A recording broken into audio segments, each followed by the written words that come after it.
The ordinary idea, which we all have before we become Christians, is this. We take as the starting point our ordinary self with its various desires and interests. We then admit that something else, call it morality or decent behavior or the good of society, has claims on this self, claims which interfere with its own desires. What we mean by being good is giving in to those claims. Some of the things the ordinary self wanted to do turn out to be what we call wrong. Well, we must give them up. Other things turn out to be what we call right. Well, we shall have to do them. But we are hoping all the time that when all the demands have been met, the poor natural self will still have some chance and some time to get on with its own life and do what it likes. In fact, we are very like an honest man, paying his taxes. He pays them all right, but he does hope that there will be enough left over for him to live on, because we are still taking our natural self as the starting point. As long as we are thinking that way, one or the other of two results is likely to follow. Either we give up trying to be good, or else we become very unhappy indeed. For make no mistake, if you are really going to try to meet all the demands made on the natural self, it will not have enough left over to live on. The more you obey your conscience, the more your conscience will demand of you. And your natural self, which is thus being starved and hampered and worried at every turn, will get angrier and angrier. In the end, you will either give up trying to be good, or else become one of those people who, as they say, live for others, but always in a discontented, grumbling way, always wondering why the others do not notice it more, and always making a martyr of yourself. And once you have become that, you will be a far greater pest to anyone who has to live with you than you would have been if you had remained, frankly, selfish. The Christian way is different, harder and easier. Christ says, give me all. I don't want so much of your time and so much of your money and so much of your work. I want you. I have not come to torment your natural self, but to kill it. No half measures are any good.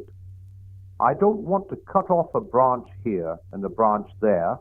I want to have the whole tree down. Hand over the whole natural self, all the desires which you think innocent, as well as the ones you think wicked, the whole outfit. I will give you a new self instead. In fact, I will give you myself. My own will shall become yours. Both harder and easier than what we are all trying to do. You have noticed, I expect, that Christ himself sometimes describes the Christian way as very hard, sometimes as very easy. He says, take up your cross. In other words, it is like going to be beaten to death in a concentration camp.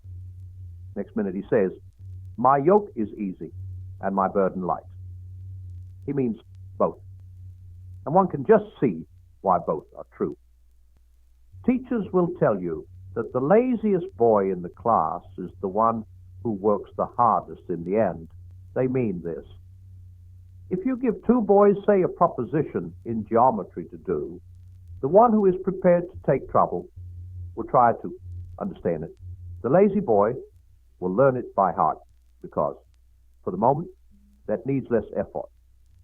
But 6 months later, when they are preparing for the exam, that lazy boy is doing hours and hours of miserable drudgery over things the other boy understands and positively enjoys in a few minutes. Laziness means more work in the long run. Or look at it this way. In a battle or in mountain climbing, there is often one thing which it takes a lot of pluck to do but it is also in the long run the safest thing to do.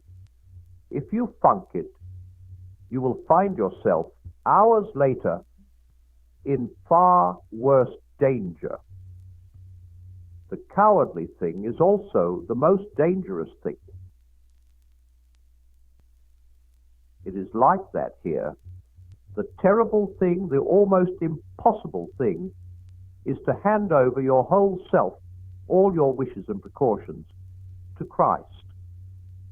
But it is far easier than what we are trying to do instead. For what we are trying to do is to remain what we call ourselves, to keep personal happiness as our great aim in life, and yet at the same time be good. We are all trying to let our mind and heart go their own way, centered on money or pleasure or ambition, and hoping, in spite of this, to behave honestly and chastely and humbly. And that is exactly what Christ warned us you could not do. As he said, a thistle cannot produce figs. If I am a field that contains nothing but grass seed, I cannot produce wheat. Cutting the grass may keep it short, but I shall still produce grass and no wheat. If I want to produce wheat, the change must go deeper than the surface. I must be plowed up and resown. That is why the real problem of the Christian life comes where people do not usually look for it. It comes the very moment you wake up each morning. All your wishes and hopes for the day rush at you like wild animals.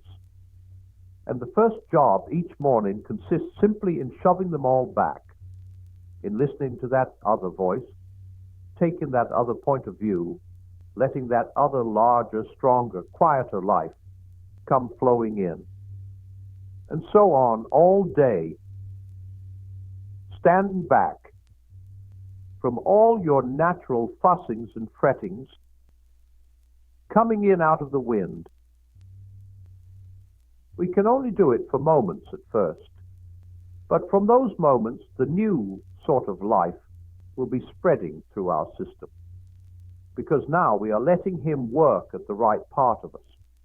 It is the difference between paint, which is merely laid on the surface, and a dye or stain, which soaks right through.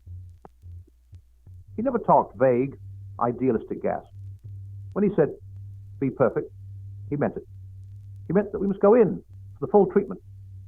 It is hard, but the sort of compromise we are all hankering after is harder. In fact, it is impossible. It may be hard for an egg to turn into a bird. It would be a jolly sight, harder for it to learn to fly while remaining an egg. We are like eggs at present. You cannot go on indefinitely being just an ordinary, decent egg. We must be hatched or go bad. May I come back to what I said before? This is the whole of Christianity. There is nothing else. It is so easy to get muddled about that. It is easy to think that the church has a lot of different objects: education, building, missions, holding services.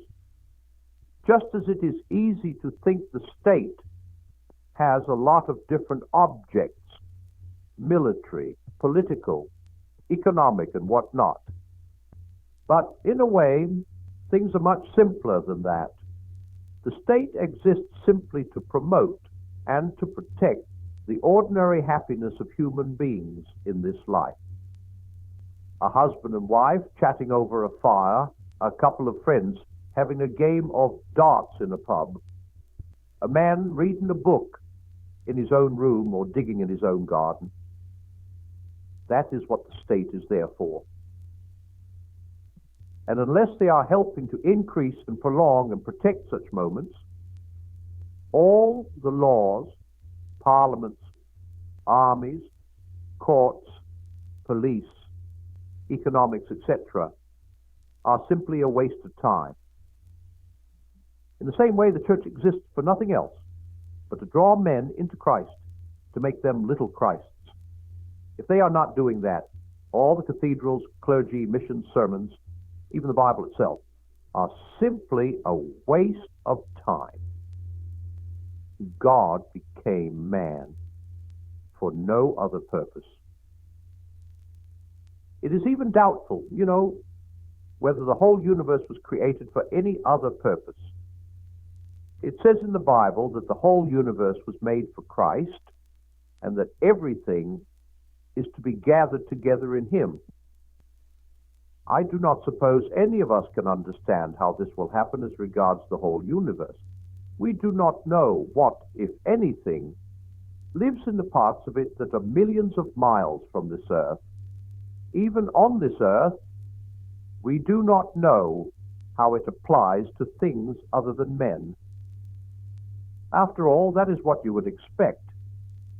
We have been shown the plan only insofar as it concerns ourselves.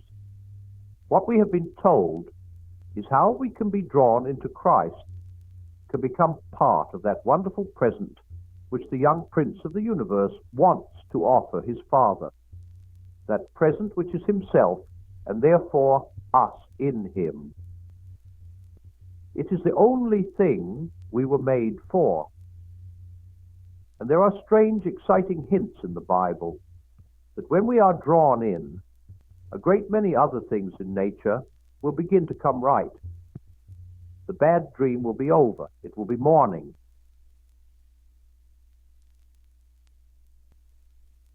Good works, in the plural, is an expression much more familiar to modern Christendom than good work.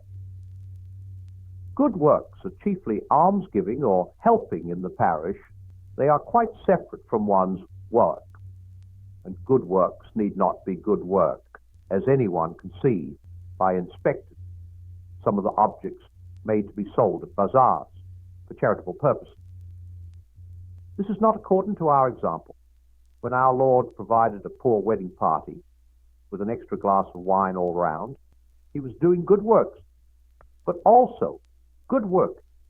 It was a wine really worth drinking. Nor is the neglect of goodness in our work our job according to precept. The apostle says everyone must not only work, but work to produce what is good. The idea of good work is not quite extinct among us, though it is not, I fear, especially characteristic of religious people. I have found it among cabinet makers, cobblers, and sailors. It is no use at all trying to impress sailors with a new liner because she is the biggest or costliest ship afloat. They look for what they call her lines. They predict how she will behave in a heavy sea. Artists also talk of good work, but decreasingly. They begin to prefer words like significant, important, contemporary, or daring. These are not, to my mind, good symptoms, but the great mass of men in all fully industrialized societies are the victims of a situation which almost excludes the idea of good work from the outset. Built-in obsolescence becomes an economic necessity. Unless an article is so made that it will go to pieces in a year or two and thus have to be replaced, you will not get a sufficient turnover. 100 years ago, when a man got married, he had built for him, if he were rich enough, a carriage in which he expected to drive for the rest of his life.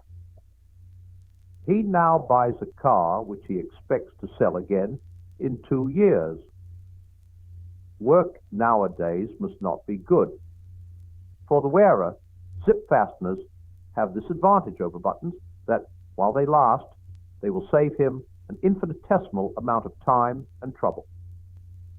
For the producer, they have a much more solid merit.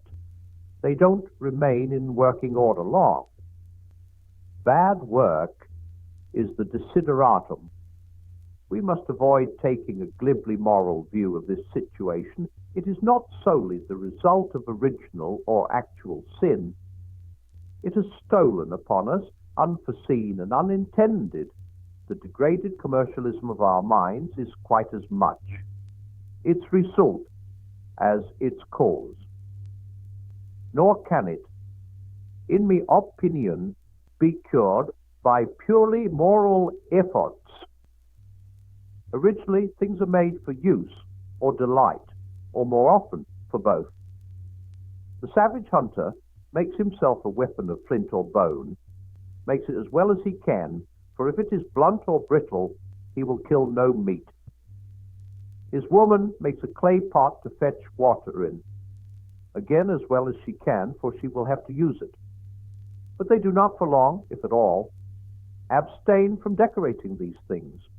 They want to have, like Dogberry, everything handsome about them. And while they work, we may be sure they sing or whistle, or at least hum. They may tell stories, too. Into this situation, unobtrusive as Eden's snake, and at first as innocent as that snake once was, there must sooner or later come a change. Each family no longer makes all it needs. There is a specialist, a potter making pots for the whole village, a smith making weapons for all, a bard, poet, and musician in one, singing and storytelling for all. It is significant that in Homer, the smith of the gods is lame, and the poet among men is blind. That may be how the thing began. The defectives, who are no use as hunters or warriors, may be set aside to provide both necessaries and recreation for those who are. The importance of this change is that we now have people making things, pots, swords, lays, not for their own use and delight, but for the use and delight of others. And of course, they must, in some way or other, be rewarded for doing it. The change is necessary unless society and arts are to remain in a state not of paradisal, but of feeble, blundering, and impoverishing simplicity. It is kept healthy by two facts. First, these specialists will do their work as well as they can. They are right up against the people who are going to use it. You'll have all the women in the village after you if you make bad pots. You'll be shouted down if you sing a dull lay. If you make bad swords, then, at best, the warriors will come back and thrash you.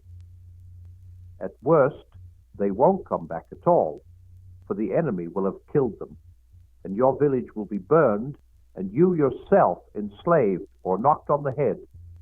And secondly, because the specialists are doing as well as they can something that is indisputably worth doing. They will delight in their work. We must not idealize. It will not all be delight. The smith may be overworked.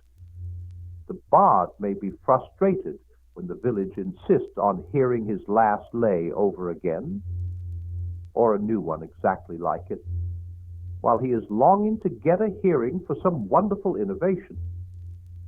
But by and large, the specialists have a life fit for a man, usefulness, a reasonable amount of honor, and the joy of exercising skill. I lack space and, of course, knowledge to trace the whole process from this state of affairs to that in which we are living today. But I think we can now disengage the essence of the change. Granted the departure from the primitive condition in which everyone makes things for himself, and granted, therefore, a condition in which many work for others who will pay them, there are still two sorts of job. Of one sort, a man can truly say, I am doing work which is worth doing.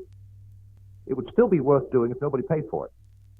But as I have no private means and need to be fed and housed and clothed, I must be paid while I do it.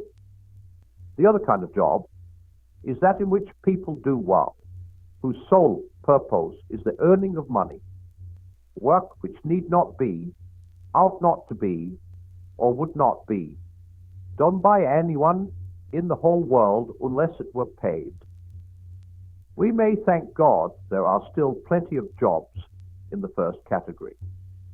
The agricultural laborer, the policeman, the doctor, the artist, the teacher, the priest, and many others are doing what is worth doing in itself. What quite a number of people would do, and do, without pay.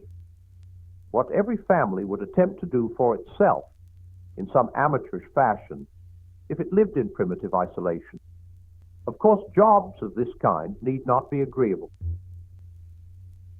Ministering to a leper settlement is one of them. The opposite extreme may be represented by two examples. I do not necessarily equate them morally, but they are alike by our present classification. One is the work of the professional prostitute, the peculiar horror of her work. If you say we should not call it work, think again. The thing that makes it so much more horrible than ordinary fornication is that it is an extreme example of an activity which has no possible end in view except money. You cannot go further in that direction than sexual intercourse, not only without marriage, not only without love, but even without lust. My other example is this. I often see a hoarding which bears a notice to the effect that thousands look at this space and your firm ought to hire it for an advertisement of its wares. Consider by how many stages this is separated from making that which is good. A carpenter has made this hoarding. That in itself has no use. Printers and paper makers have worked to produce the notice, worthless until someone hires the space, worthless to him until he pastes on it. Another notice, still worthless to him unless it persuades someone else to buy his goods, which themselves may well be ugly, useless, and pernicious luxuries that no mortal would have bought unless the advertisement, by its sexy or snobbish incantations, had conjured up in him a factitious desire for them. At every stage of the process, work is being done whose sole value lies in the money it brings. Such would seem to be the inevitable result of a society which depends predominantly on buying and selling. In a rational world, things would be made because they were wanted. In the actual world, wants have to be created in order that people may receive money for making these things. That is why the distrust or contempt of trade which we find in earlier societies should not be too hastily set down as mere snobbery. The more important trade is, the more people are condemned to. And, worse still, learn to prefer what we have called the second kind of job. Work worth doing apart from its pay, enjoy our work, and good work become the privilege of a fortunate minority. The competitive search for customers dominates international situations. Within my lifetime in England, money was very properly collected to buy shirts for some men who were out of work. The work they were out of was the manufacture of shirts. That such a state of affairs cannot be permanent is easily foreseen. But unfortunately, it is most likely to perish by its own internal contradictions in a manner which will cause immense suffering. It can be ended painlessly only if we find some way of ending it voluntarily. And needless to say, I have no plan for doing that. And none of our masters, the big men behind government and industry, would take any notice if I had. The only hopeful sign at the moment is the space race between America and Russia. Since we have got ourselves into a state where the main problem is not to provide people with what they need or like, but to keep people making things, it hardly matters what. Great powers could not easily be better employed than in fabricating costly objects which they then fling overboard. It keeps money circulating and factories working, and it won't do space much harm or not for a long time. But the relief is partial and temporary. The main practical task for most of us is not to give the big men advice about how to end our fatal economy. We have none to give, and they wouldn't listen. But to consider how we can live within it as little hurt and degraded as possible. It is something even to recognize that it is fatal and insane. Just as the Christian has a great advantage over other men, not by being less fallen than they, nor less doomed to live in a fallen world, but by knowing that he is a fallen man in a fallen world. So we shall do better if we remember at every moment what good work was and how impossible it has now become for the majority. We may have to earn our living by taking part in the production of objects which are rotten in quality and which, even if they were good in quality, would not be worth producing. The demand or market for them having been simply engineered by advertisement. Beside the waters of Babylon, or the assembly belt, we shall still say inwardly, "If I forget thee, O Jerusalem, may my right hand forget its cunning." It will. And of course, we shall keep our eyes skinned for any chance of escape. If we have any choice of a career, but has one man in 1,000 any such thing, we shall be after the sane jobs, like greyhounds, and stick there like limpets. We shall try, if we get the chance, to earn our living by doing well what would be worth doing, even if we had not our living to earn.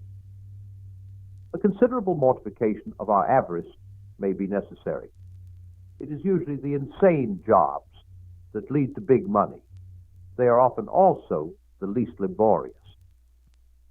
But beyond all this, there is something subtler. We must take great care to preserve our habits of mind from infection by those which the situation has bred. Such an infection has, in my opinion, deeply corrupted our artists. Until quite recently, until the latter part of the last century, it was taken for granted that the business of the artist was to delight and instruct his public. There were, of course, different publics. The street songs and the oratorios were not addressed to the same audience, though I think a good many people liked both. And an artist might lead his public on to appreciate finer things than they had wanted at first. But he could do this only by being, from the first, if not merely entertaining, yet entertaining, and if not completely intelligible, yet very largely intelligible.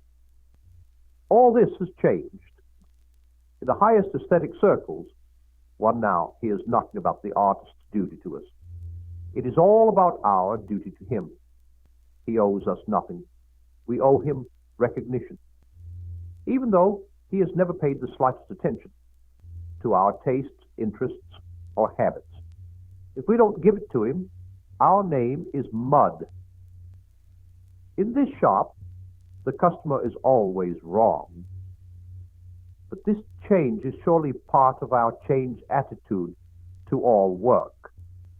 As giving employment becomes more important than making things men need or like, there is a tendency to regard every trade as something that exists chiefly for the sake of those who practice it. The smith does not work in order that the warriors may fight. The warriors exist and fight in order that the smith may be kept busy. The bard does not exist in order to delight the tribe. The tribe exists in order to appreciate the bard. In industry, highly creditable motives, as well as insanity, lie behind this change of attitude. A real advance in charity stopped us talking about surplus population and started us talking instead about unemployment. The danger is that this should lead us to forget that employment is not an end in itself. We want people to be employed only as a means to their being fed, believing whether rightly, who knows, that it is better to feed them even for making bad things badly than for doing nothing.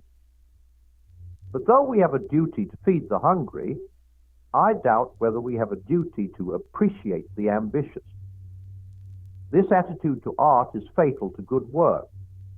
Many modern novels, poems, and pictures which we are browbeaten into appreciating are not good work, because they are not work at all. They are mere puddles of spilled sensibility or reflection. When an artist is in the strict sense working, he, of course, takes into account the existing taste, interest, and capacity of his audience. These, no less than the language, the marble, or the paint, are part of his raw material, to be used, tamed, sublimated, not ignored, nor defied. Haughty indifference to them is not genius nor integrity. It is laziness and incompetence. You have not learned your job. Hence, real, honest-to-God work, so far as the arts are concerned, now appears chiefly in lowbrow art, in the film, the detective story, the children's story. These are often sound structures, seasoned wood, accurately dovetailed, the stress is all calculated, skill and labor successfully used to do what is intended. Do not misunderstand. The highbrow productions may, of course, reveal a finer sensibility and profounder thought. But the puddle is not a work, whatever rich wines, oils, or medicines have gone into it. Great works of art and good works of charity had better also be good work. Let choirs sing well or not at all. Otherwise, we merely confirm the majority in their conviction that the world of business, which does with such efficiency so much that never really needed doing, is the real, the adult, and the practical world. And that all this culture and all this religion, horrid words both, are essentially marginal, amateurish, and rather effeminate activities.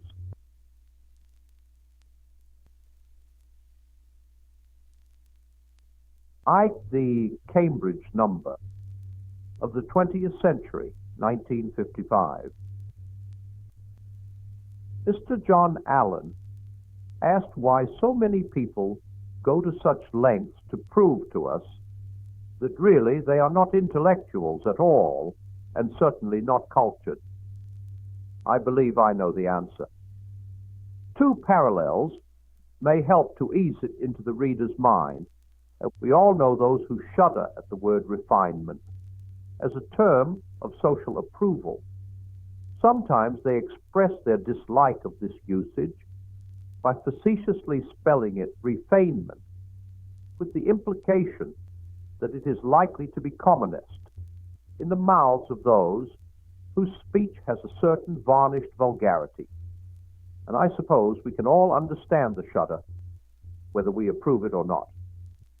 He who shudders feels that the quality of mind and behavior, which we call refined, is nowhere less likely to occur than among those who aim at and talk much about refinement.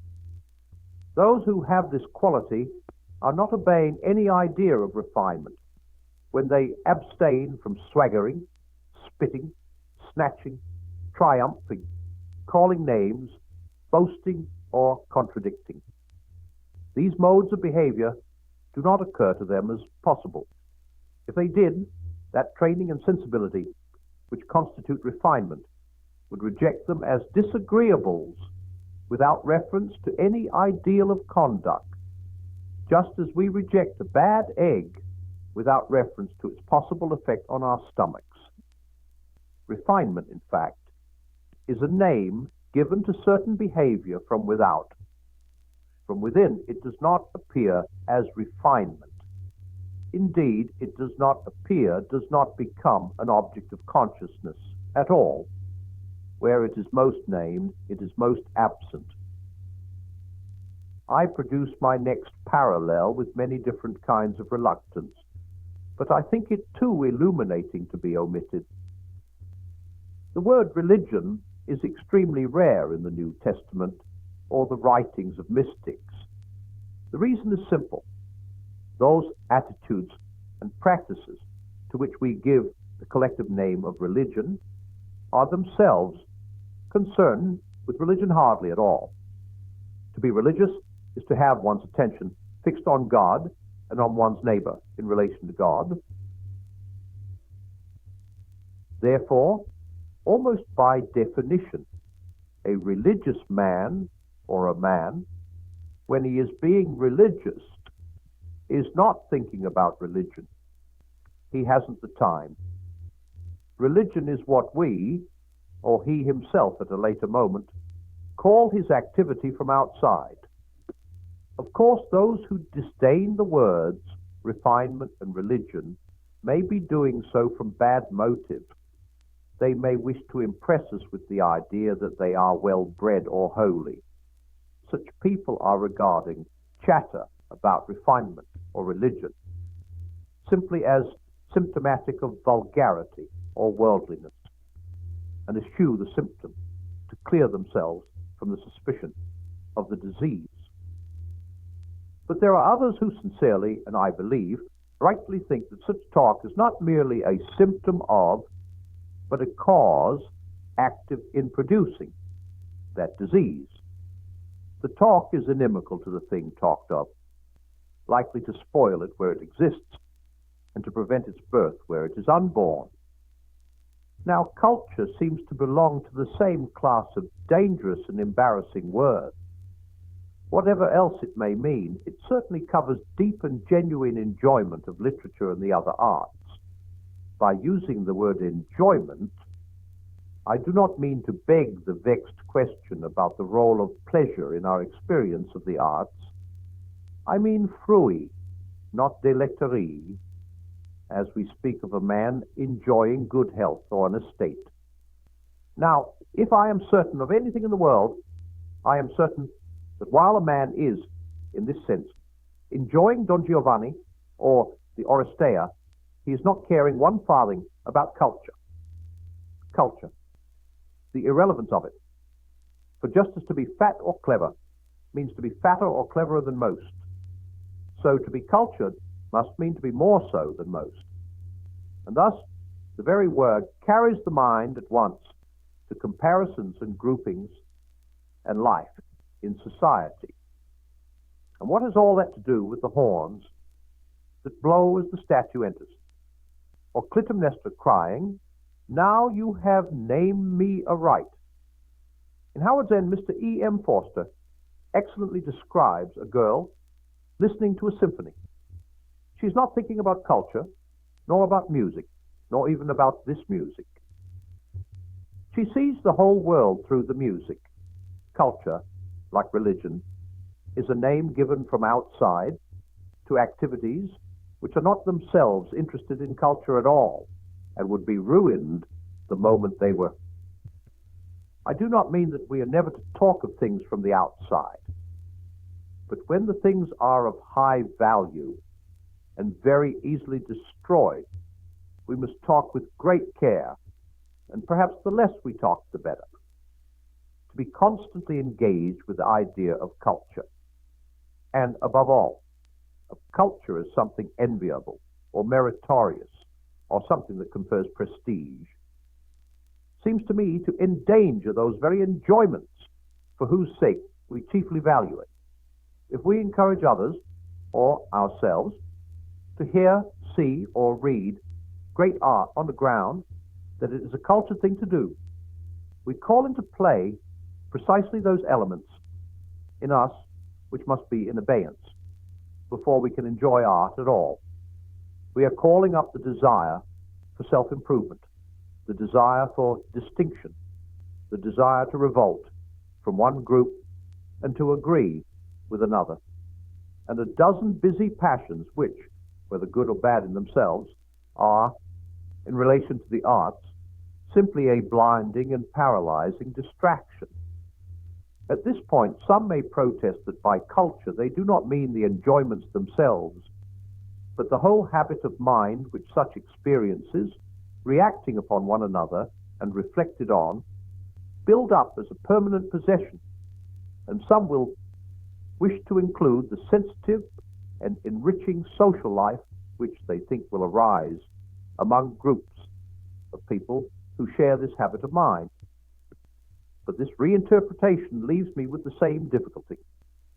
I can well imagine a lifetime of such enjoyment leading a man to such a habit of mind, but on one condition, namely, that he went to the arts for no such purpose. Those who read poetry to improve their minds will never improve their minds by reading poetry, for the true enjoyments must be spontaneous and compulsive, and look to no remoter end.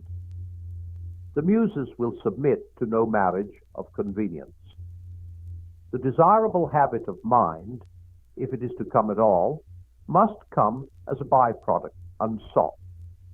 The idea of making it one's aim suggests that shattering confidence which Goethe made to Eckermann.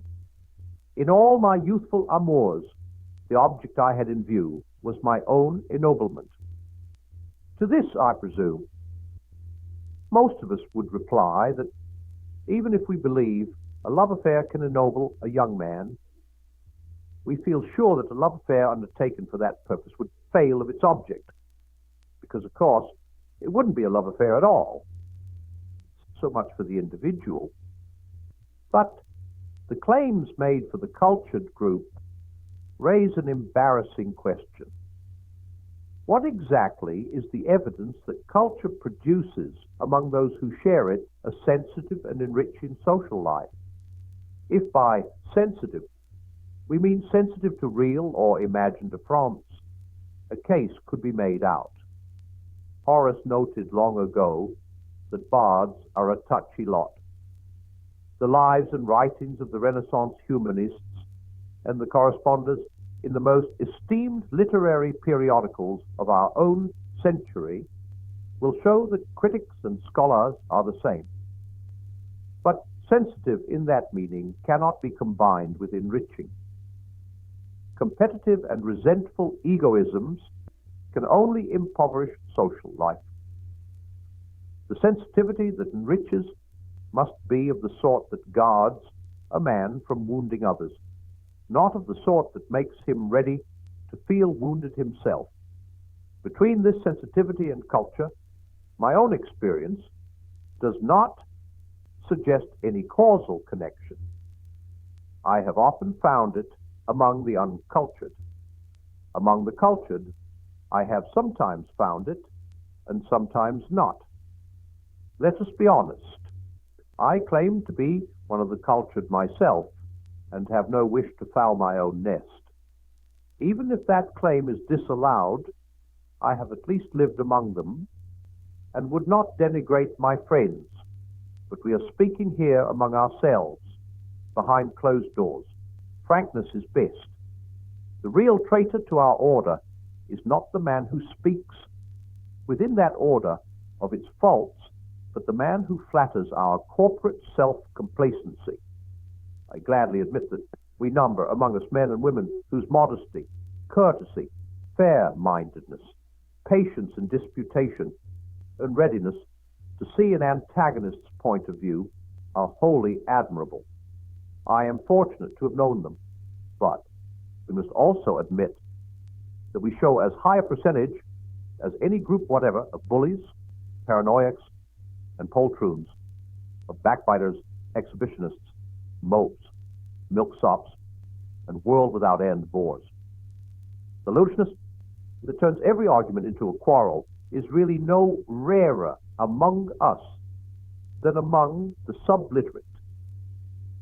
The restless inferiority complex, stern to inflict, but not stubborn to endure, which bleeds at a touch but scratches like a wildcat, is almost as common among us as among schoolgirls. If you doubt this, try an experiment. Take any one of those who vaunt most highly the adjusting, cleansing, liberating, and civilizing effects of culture and ask him about other poets, other critics, other scholars. Not in the mass, but one by one and name by name. 9 times out of 10, he will deny of each what he claimed for all. He will certainly produce very few cases in which, on his own showing, culture has had its boasted results. Sometimes we suspect that he can think of only one. The conclusion most naturally to be drawn from his remarks is that the praise our order can most securely claim is that which Dr. Johnson gave to the Irish. They are an honest people. They never speak well of one another. It is then, at best, extremely doubtful whether culture produces any of those qualities which will enable people to associate with one another graciously, loyally, understandingly, and with permanent delight. When Ovid said that it softened our manners, he was flattering a barbarian king. But even if culture did all these things, we could not embrace it for their sake. This would be to use consciously and self-consciously as means to extraneous ends, things which must lose all their power of conducing to those ends by the very fact of being so used. For many modern exponents of culture seem to me to be impudent in the etymological sense. They lack pudor, they have no shyness where men ought to be shy. They handle the most precious and fragile things with the roughness of an auctioneer and talk of our most intensely solitary and fugitive experiences as if they were selling us a Hoover. It is all really very well summed up in Mr. Allen's phrase in the 20th century, the faith in culture. A faith in culture is as bad as a faith in religion. Both expressions imply a turning away from those very things which culture and religion are about. Culture, as a collective name for certain very valuable activities, is a permissible word, but culture hypostatized, set up on its own, made into a faith, a cause, a banner, a platform, is unendurable. For none of the activities in question cares a straw for that faith or cause. It is like a return to early Semitic religion, where names themselves were regarded as powers. Now a step further. Mr. Allen complained that, not content with creeping out of earshot when we can bear the voices of certain culture mongers no longer, we then wantonly consort, or pretend that we consort, with the lowest of the low brows, and affect to share their pleasures. There are at this point, still P127, a good many illusions which go over my head. I don't know what AAFN is. I am not fond of cellars, and modern whiskey suits neither my purse, my palate, nor my digestion. But I think I know the sort of thing he has in mind, and I think I can account for it. As before, I will begin with a parallel. Suppose you had spent an evening among very young and very transparent snobs who were feigning a discriminating enjoyment of a great port, though anyone who knew could see very well that, if they had ever drunk port in their lives before, it came from a grocer's. And then suppose that on your journey home, you went into a grubby little tea shop, and there heard an old body in a feather boa say to another old body, with a smack of her lips, "That was a nice cup of tea, dearie, that was. Did me good." Would you not, at that moment, feel that this was like fresh mountain air? For here, at last, would be something real. Here would be a mind really concerned about that in which it expressed concern. Here would be pleasure. Here would be undebauched experience, spontaneous and compulsive, from the fountainhead. A live dog is better than a dead lion. In the same way, after a certain kind of sherry party, where there have been cataracts of culture, but never one word or one glance that suggested a real enjoyment of any art, any person, or any natural object. My heart warms to the schoolboy on the bus who is reading fantasy and science fiction, rapt and oblivious of all the world beside. For here also I should feel that I had met something real and live and unfabricated. Genuine literary experience, spontaneous and compulsive, disinterested. I should have hopes of that boy. Those who have greatly cared for any book whatever may possibly come to care someday for good books. The organs of appreciation exist in them. They are not impotent. And even if this particular boy is never going to like anything severer than science fiction, even so, the child whose love is here at least doth reap one precious gain, that he forgets himself. I should still prefer the live dog to the dead lion, perhaps even the wild dog to the overtamed poodle or peak. I should not have spent so many words on answering Mr. Allen's question. Neither of us matters sufficiently to justify it. Unless I thought that the discussion led to something of more consequence. This I will now try to develop. Mr. Forster feels anxious because he dreads theocracy. Now, if he expects to see a theocracy set up in modern England, I myself believe his expectation to be wholly chimerical. But I wish to make it very clear that if I thought the thing in the least probable, I should feel about it exactly as he does. I fully embrace the maxim, which he borrows from a Christian, that all power corrupts. I would go further. The loftier the pretensions of the power, the more meddlesome, inhuman, and oppressive it will be. Theocracy is the worst of all possible governments.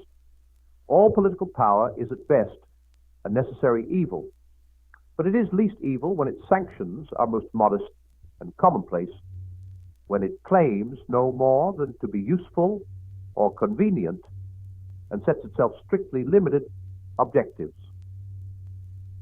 Anything transcendental or spiritual, or even anything very strongly ethical in its pretensions is dangerous and encourages it to meddle with our private lives.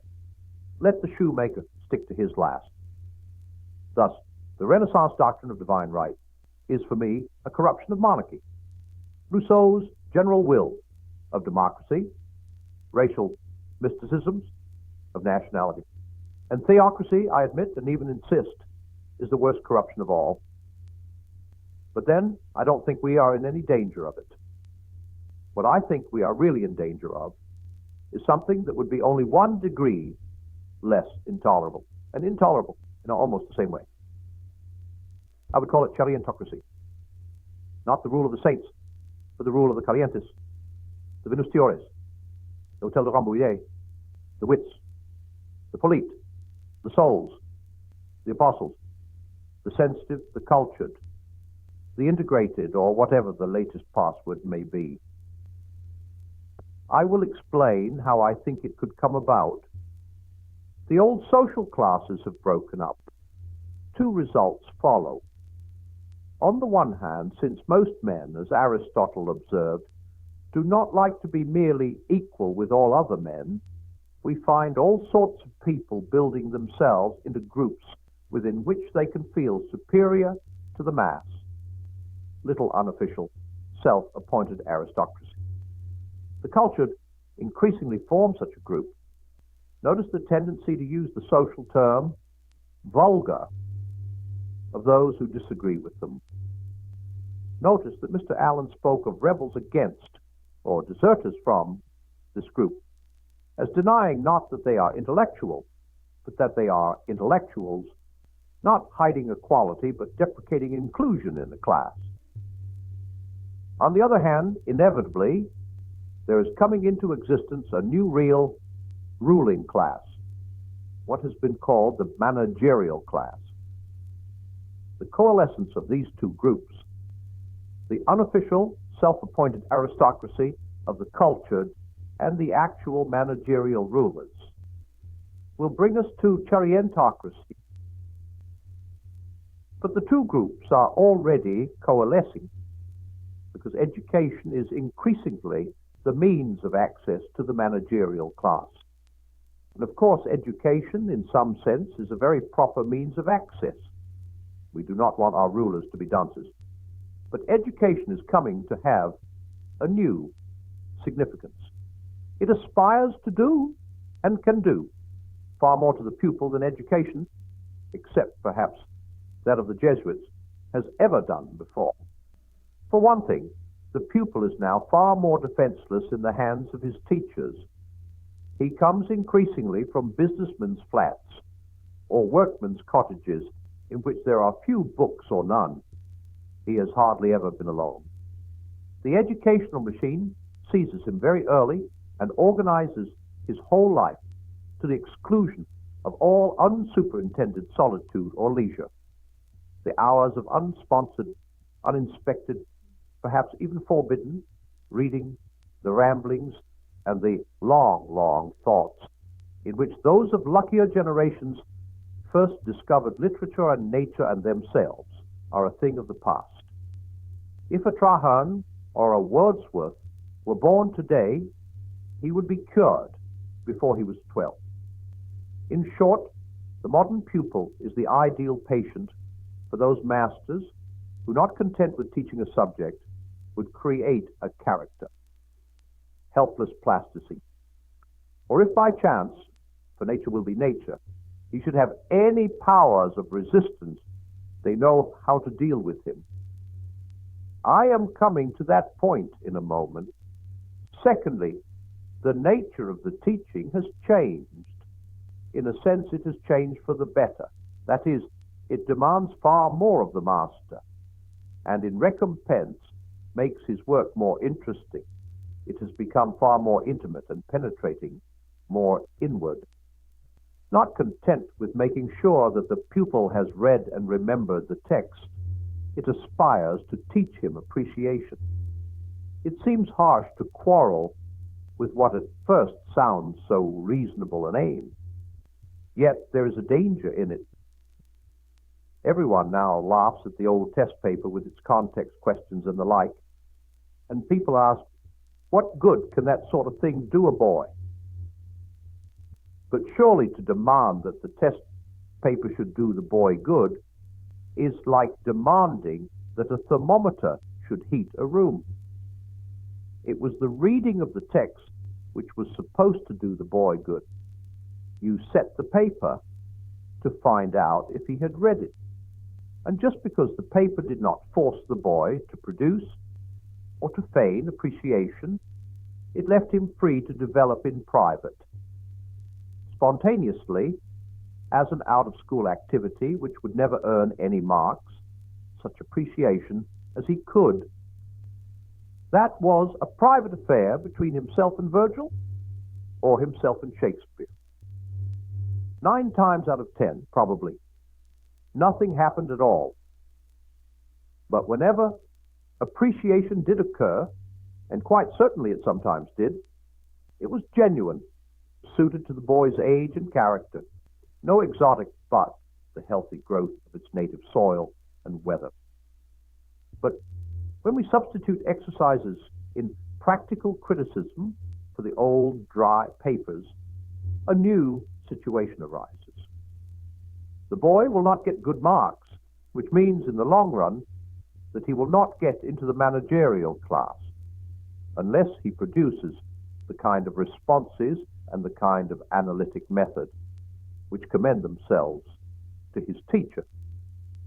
This means at best that he is trained to the precocious anticipation of responses and of a method inappropriate to his years.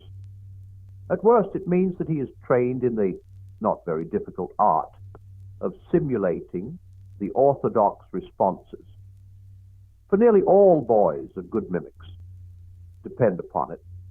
Before you have been teaching for a term, everyone in the form knows pretty well the sort of stuff that goes down with Prickly Popeye. In the crude old days, they knew that what went down, and the only thing that went down, was correct answers to factual questions, and there were only two ways of producing those, working or cheating.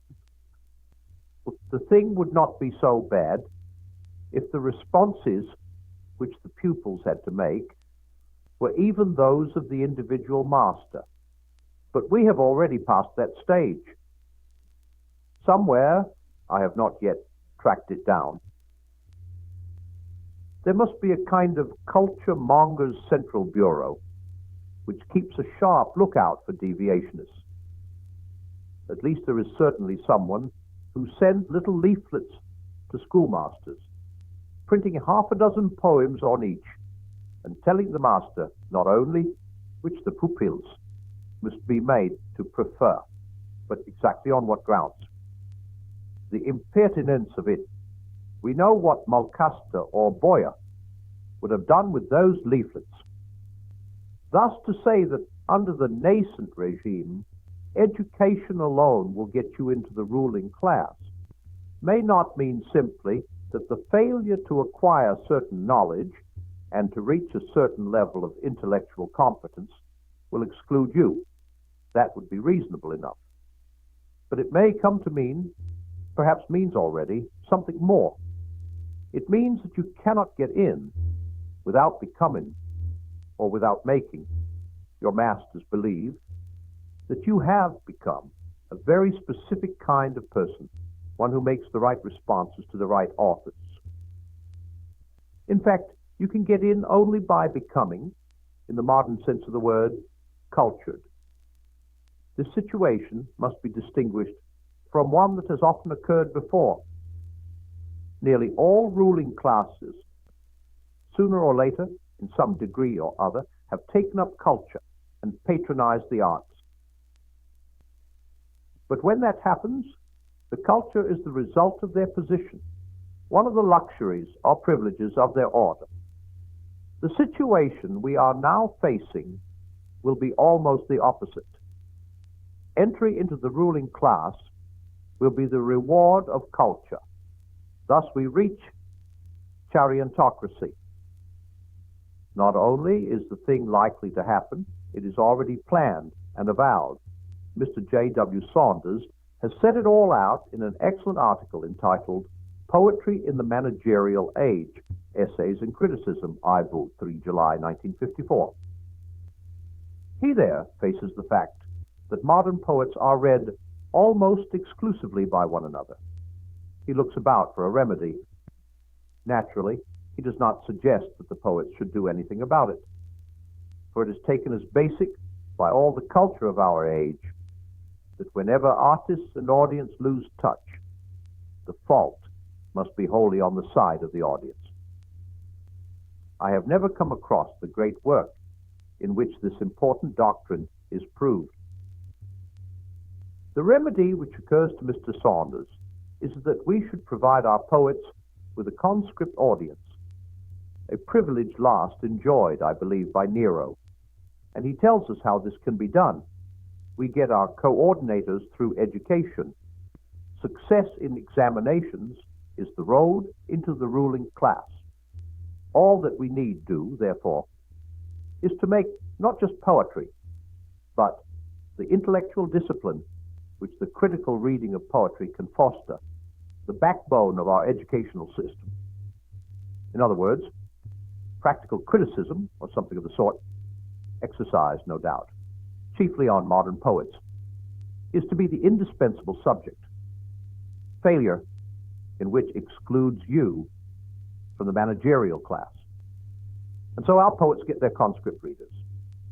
Every boy or girl who is born is presented with the choice. Read the poets whom we, the cultured, approve, and say the sort of things we say about them, or be a prole. And this, picking up a previous point, shows how chariontocracy can deal with the minority of pupils who have tastes of their own and are not pure plasticine. They get low marks. You kick them off the educational ladder at a low rung, and they disappear into the proletariat. Another advantage is that besides providing poets with a conscript audience for the moment, you can make sure that the regnant literary dynasty will reign almost forever. For the deviationists whom you have kicked off the ladder will of course include all those troublesome types who, in earlier ages, were apt to start new schools and movements. If there had been a sound chariontocracy in their day, the young Chaucer, the young Donne, the young Wordsworth and Coleridge could have been dealt with, and thus literary history, as we have known it in the past, may come to an end. Literary man, so long a wild animal, will have become a tame one. Having explained why I think a chariontocracy probable, I must conclude by explaining why I think it undesirable. Culture is a bad qualification for a ruling class because it does not qualify men to rule. The things we really need in our rulers, mercy, financial integrity, practical intelligence, hard work, and the like, are no more likely to be found in cultured persons than in anyone else. Culture is a bad qualification in the same way as sanctity. Both are hard to diagnose and easy to feign. Of course, not every chariontocrat will be a cultural hypocrite, nor every theocrat a tough. But both systems encourage hypocrisy and make the disinterested pursuit of the quality they profess to value more difficult. But hypocrisy is not the only evil they encourage. There are, as in piety, so in culture, states which, if less culpable, are no less disastrous. In the one we have the goody-goody, the docile youth who has neither revolted against nor risen above the routine pietisms and respectabilities of his home. His conformity has won the approval of his parents, his influential neighbors, and his own conscience. He does not know that he has missed anything and is content. In the other, we have the adaptable youth, to whom poetry has always been something set for evaluation. Success in this exercise has given him pleasure and let him into the ruling class. He does not know what he has missed, does not know that poetry ever had any other purpose, and is content. Both types are much to be pitied, but both can sometimes be very nasty. Both may exhibit spiritual pride, but each in its proper form, since the one has succeeded by acquiescence and repression, but the other by repeated victory in competitive performances. To the pride of the one, sly, simpering, and demure, we might apply Mr. Allen's word, smug, especially if we let in a little of its older sense. My epithet for the other would, I think, be swaggering.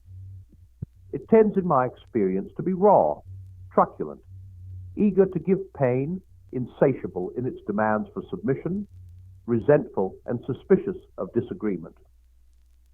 Where the goody-goody slinks and sidles and purrs, and sometimes scratches, like a cat, his opposite number in the ranks of the cultured gobbles, like an enraged turkey. And perhaps both types are less curable than the hypocrite proper. A hypocrite might conceivably repent and mend, or he might be unmasked and rendered innocuous. But who could bring to repentance, and who can unmask those who were attempting no deception, who don't know that they are not the real thing, because they don't know that there ever was a real thing? Lastly, I reach the point where my objections to theocracy and to chariontocracy are almost identical. Lilies that fester smell far worse than weeds. The higher the pretensions of our rulers are, the more meddlesome and impertinent their rule is likely to be, and the more the thing in whose name they rule will be defiled. The highest things have the most precarious foothold in our nature. By making sanctity or culture a moyen de parvenir, you help to drive them out of the world. Let our masters leave these two, at least, alone. Leave us some region where the spontaneous, the unmarketable, the utterly private can still exist. As far as I am concerned, Mr. Allen fell short of the mark when he spoke of a retreat from the faith in culture. I don't want retreat. I want attack, or, if you prefer the word, rebellion. I write in the hope of rousing others to rebel. So far as I can see, the question has nothing to do with the difference between Christians and those who, unfortunately, since the word has long borne a useful and wholly different meaning, have been called humanists. I hope that red herring will not be brought in. I would gladly believe that many atheists and agnostics care for the things I care for. It is for them I have written. To them I say, the faith in culture is going to strangle all those things unless we can strangle it first. And there is no time to spare.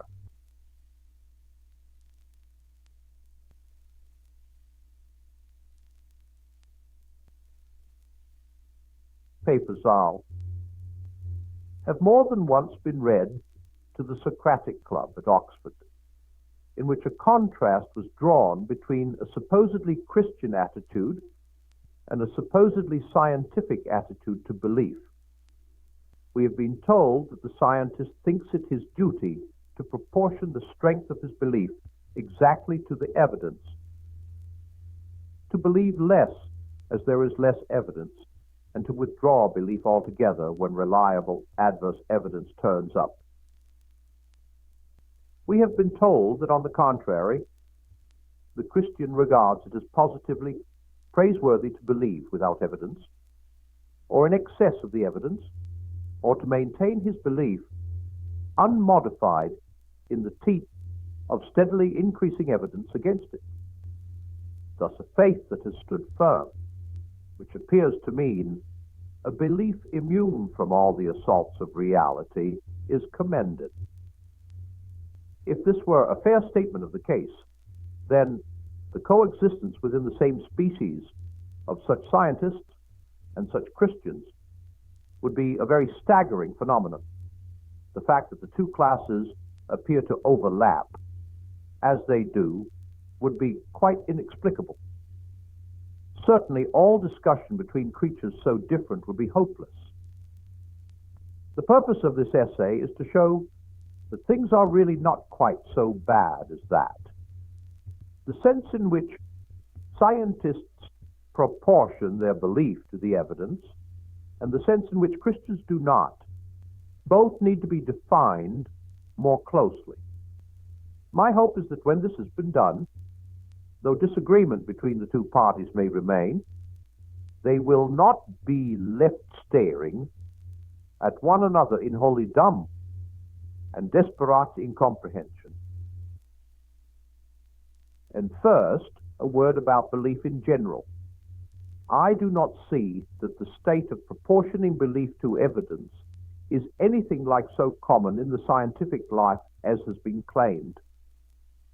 Scientists are mainly concerned not with believing things, but with finding things out.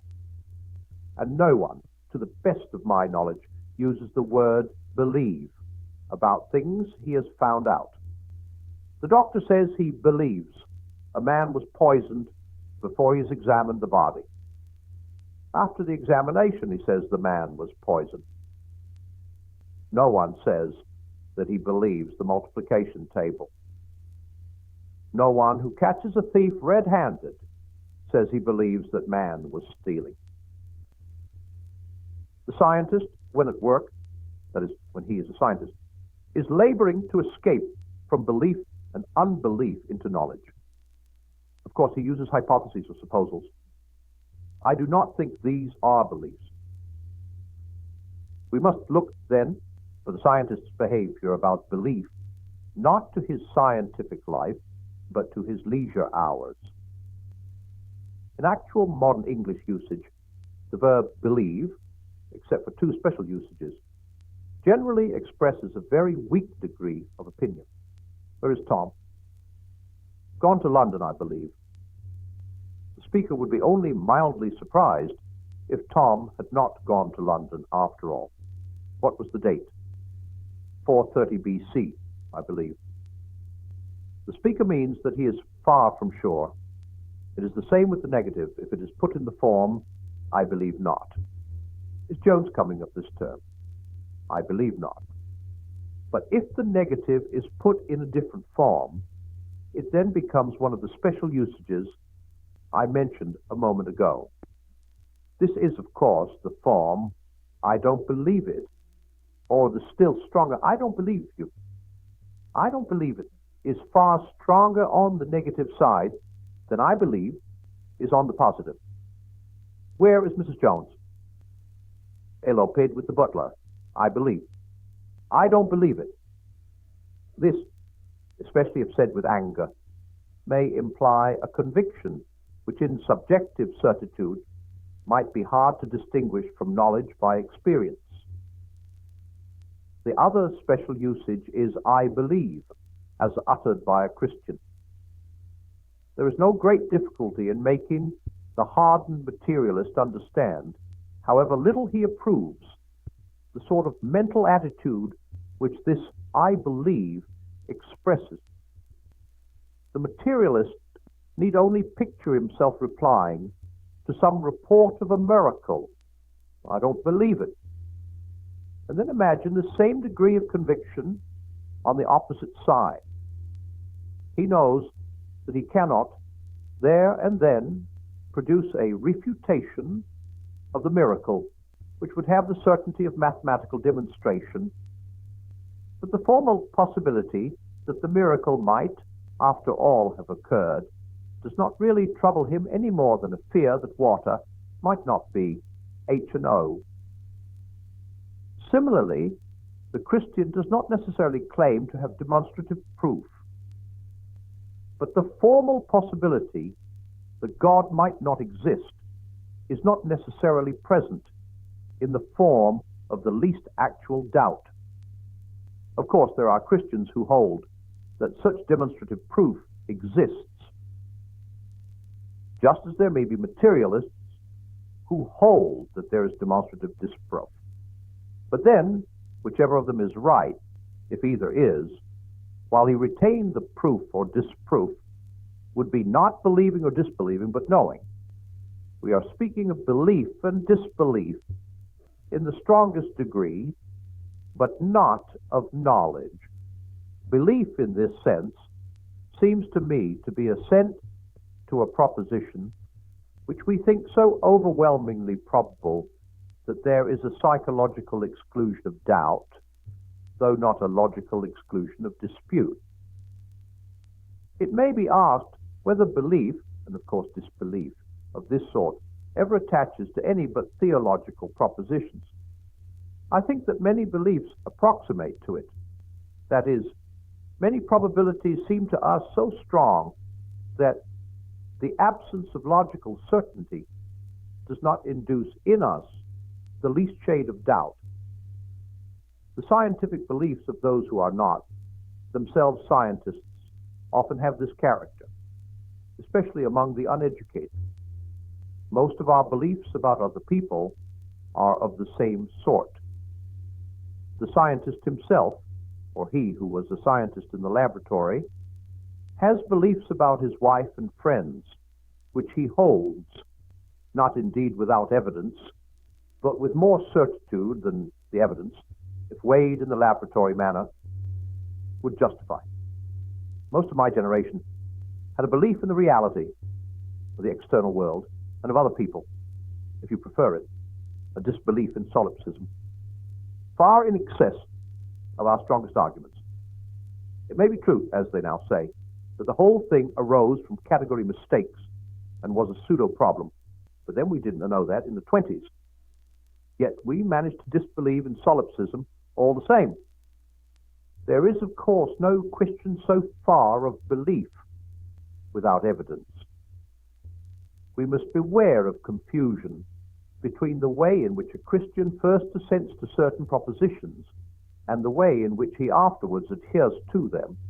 These must be carefully distinguished.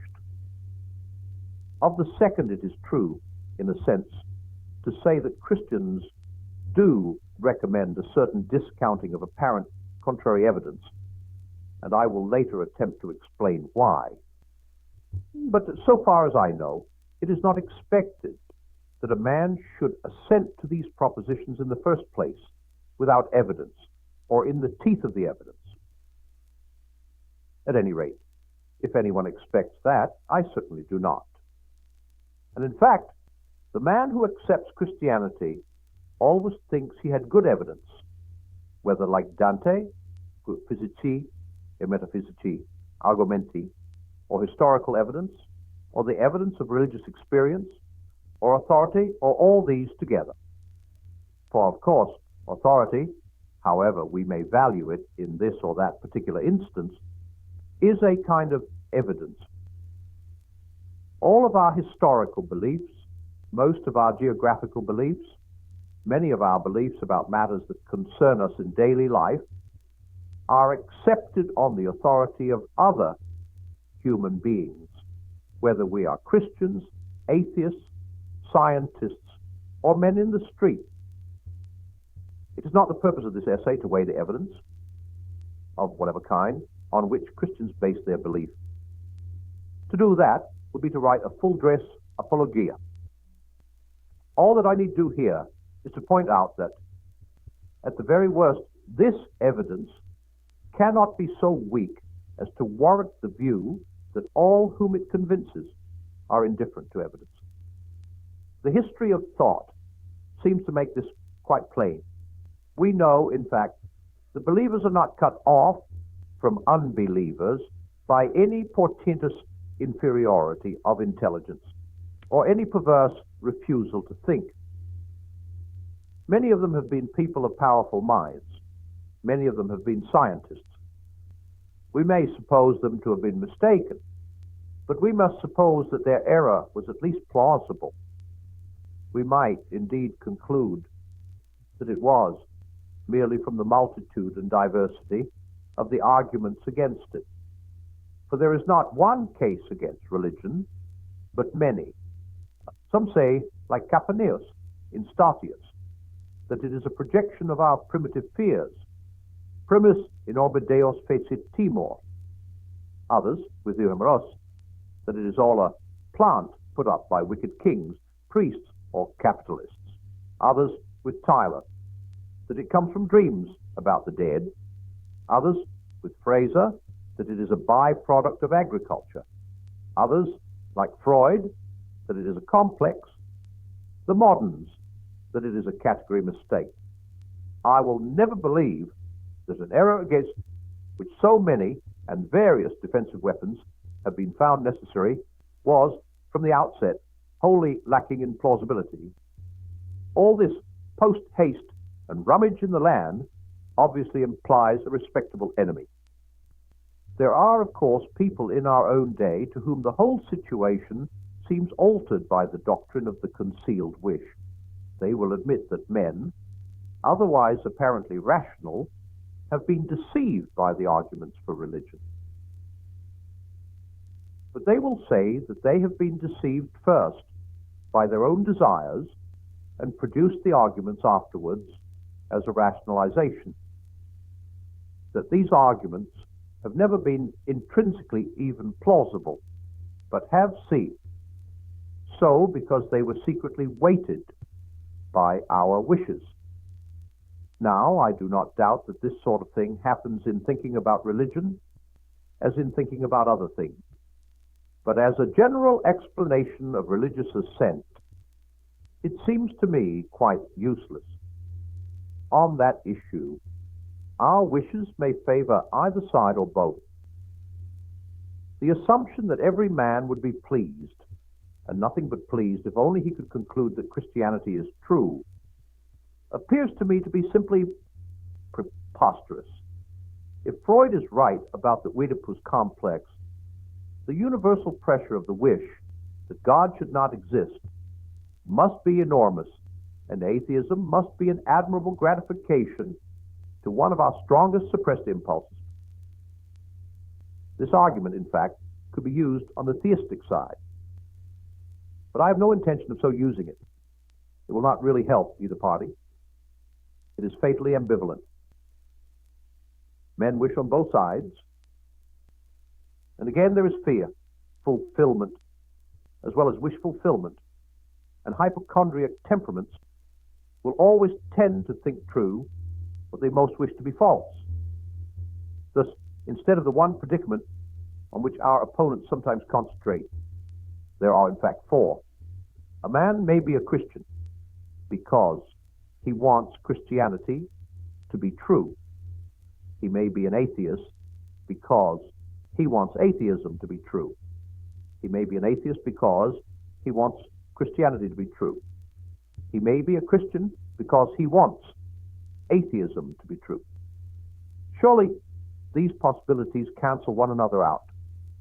They may be of some use in analyzing a particular instance of belief or disbelief where we know the case history, but as a general explanation of either, they will not help us.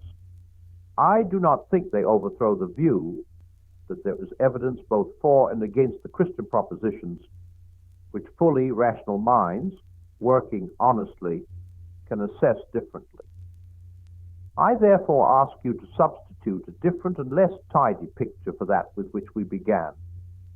In it, you remember, two different kinds of men, scientists, who proportioned their belief to the evidence, and Christians who did not, were left facing one another across a chasm. The picture I should prefer is like this.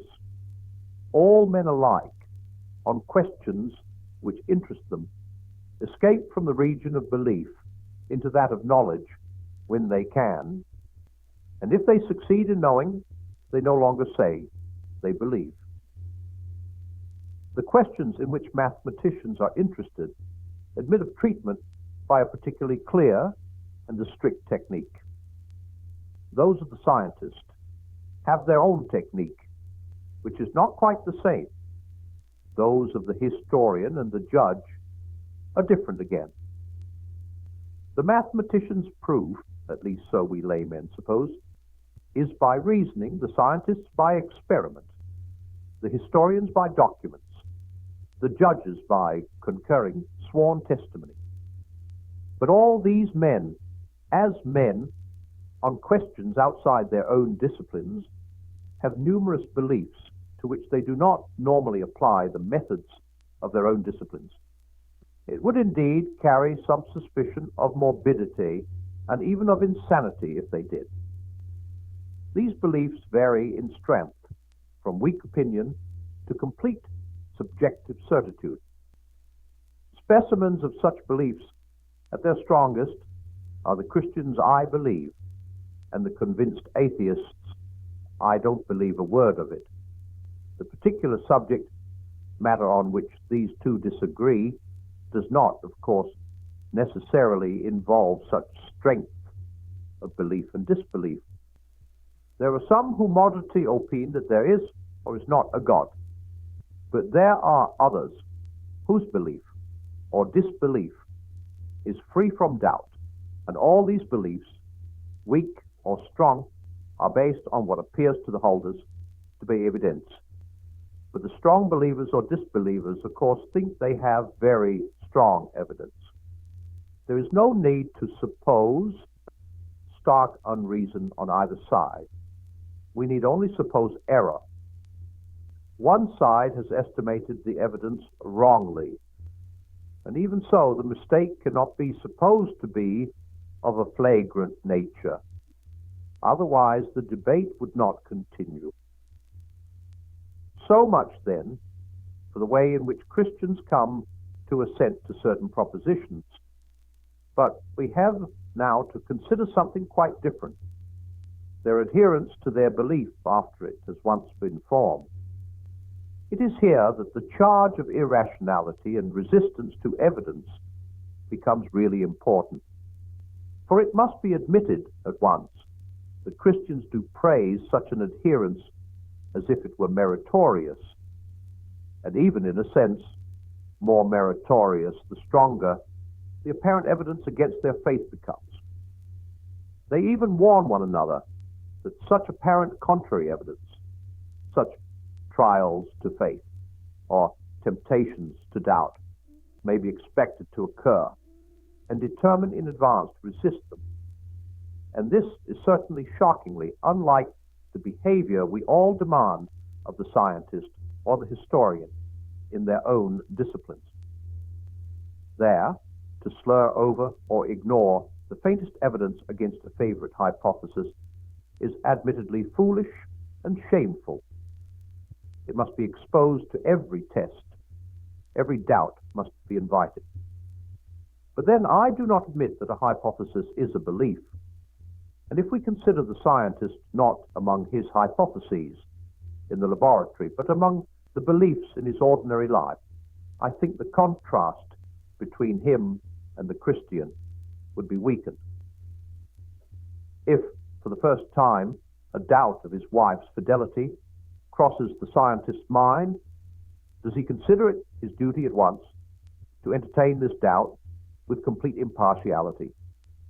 At once, to evolve a series of experiments by which it can be tested and to await the result with pure neutrality of mind? No doubt it may come to that in the end. There are unfaithful wives. There are experimental husbands. But is such a course what his brother scientists would recommend to him? All of them, I suppose, except one. As the first step he should take, and the only one consistent with his honor as a scientist? Or would they, like us, blame him for a moral flaw rather than praise him for an intellectual virtue if he did so? This is intended, however, merely as a precaution against exaggerating the difference between Christian obstinacy in belief and the behavior of normal people about their non-theological beliefs. I am far from suggesting that the case I have supposed is exactly parallel to the Christian obstinacy. For of course evidence of the wife's infidelity might accumulate and presently reach a point at which the scientist would be pitiably foolish to disbelieve it. But the Christians seem to praise an adherence to the original belief which holds out against any evidence whatever. I must now try to show why such praise is in fact a logical conclusion from the original belief itself. This can be done best by thinking for a moment of situations in which the thing is reversed. In Christianity, such faith is demanded of us, but there are situations in which we demand it of others. There are times when we can do all that a fellow creature needs, if only he will trust us. In getting a dog out of a trap, in extracting a thorn from a child's finger, in teaching a boy to swim or rescuing one who can't, in getting a frightened beginner over a nasty place on a mountain. The one fatal obstacle may be their distrust.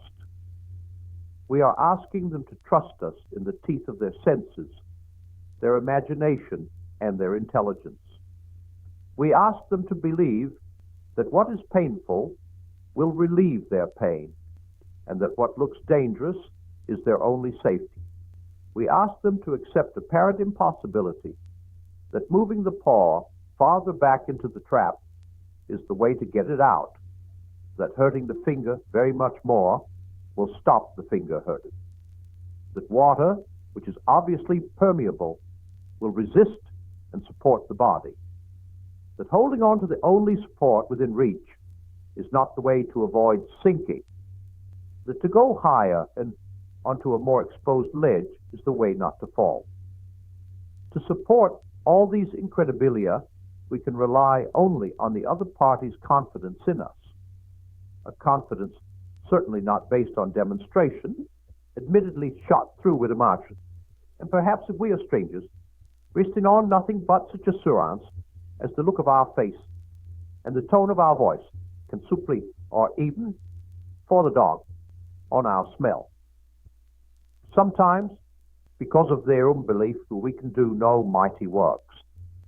But if we succeed, we do so because they have maintained their faith in us against apparently contrary evidence.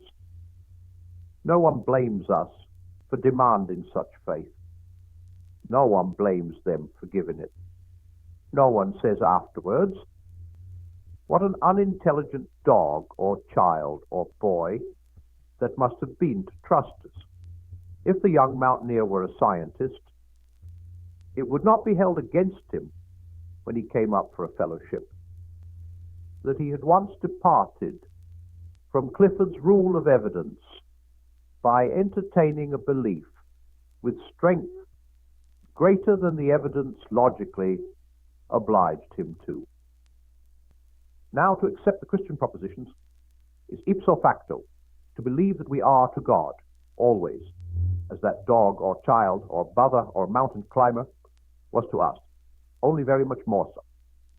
From this, it is a strictly logical conclusion that the behavior which was appropriate to them will be appropriate to us, only very much more so.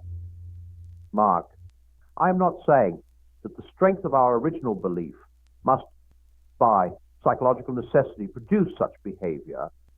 I am saying that the content of our original belief, by logical necessity, entails the proposition that such behavior is appropriate. If human life is in fact ordered by a beneficent being whose knowledge of our real needs and of the way in which they can be satisfied infinitely exceeds our own, we must expect a priori that his operations will often appear to us far from beneficent and far from wise, and that it will be our highest prudence to give him our confidence in spite of this. This expectation is increased by the fact that when we accept Christianity, we are warned that apparent evidence against it will occur, evidence strong enough to deceive, if possible, the very elect. Our situation is rendered tolerable by two facts. One is that we seem to ourselves, besides the apparently contrary evidence, to receive favorable evidence. Some of it is in the form of external events, as when I go to see a man moved by what I felt to be a whim, and find he has been praying that I should come to him that day. Some of it is more like the evidence on which the mountaineer or the dog might trust his rescuer, the rescuer's voice, look, and smell. For it seems to us, though you, on your premises, must believe us deluded, that we have something like a knowledge by acquaintance of the person we believe in, however imperfect and intermittent it may be. We trust not because a God exists, but because this God exists. Or if we ourselves dare not claim to know him, Christendom does, and we trust at least some of its representatives in the same way because of the sort of people they are. The second fact is this: we think we can see already. Why? If our original belief is true, such trust beyond the evidence, against much apparent evidence, has to be demanded of us. For the question is not about being helped out of one trap or over one difficult place in a climb. We believe that his intention is to create a certain personal relation between himself and us, a relation really sui generis, but analogically describable in terms of filial or of erotic love. Complete trust is an ingredient in that relation. Such trust as could have no room to grow except where there is also room for doubt. To love involves trusting the beloved beyond the evidence, even against much evidence. No man is our friend who believes in our good intentions only when they are proved. No man is our friend who will not be very slow to accept evidence against them. Such confidence between one man and another is in fact almost universally praised as a moral beauty, not blamed as a logical error, and the suspicious man is blamed for a meanness of character, not admired for the excellence of his logic. There is, you see, no real parallel between Christian obstinacy in faith and the obstinacy of a bad scientist trying to preserve a hypothesis, although the evidence has turned against it. Unbelievers very pardonably get the impression that an adherence to our faith is like that, because they meet Christianity, if at all, mainly in apologetic works. And there, of course, the existence and beneficence of God must appear as a speculative question like any other. Indeed, it is a speculative question as long as it is a question at all. But once it has been answered in the affirmative, you get quite a new situation. To believe that God, at least this God, exists, is to believe that you as a person now stand in the presence of God as a person. What would, a moment before, have been variations in opinion, now become variations in your personal attitude to a person. You are no longer faced with an argument which demands your assent, but with a person who demands your confidence. A faint analogy would be this: it is one thing to ask in vacuo whether so-and-so will join us tonight, and another to discuss this when so-and-so's honor is pledged to come, and some great matter depends on his coming. In the first case, it would be merely reasonable, as the clock ticked on, to expect him less and less. In the second, a continued expectation, far into the night, would be due to our friend's character, if we had found him reliable before. Which of us would not feel slightly ashamed if one moment after we had given him up, he arrived with a full explanation of his delay? We should feel that we ought to have known him better. Now, of course, we see, quite as clearly as you, how agonizingly two-edged all this is.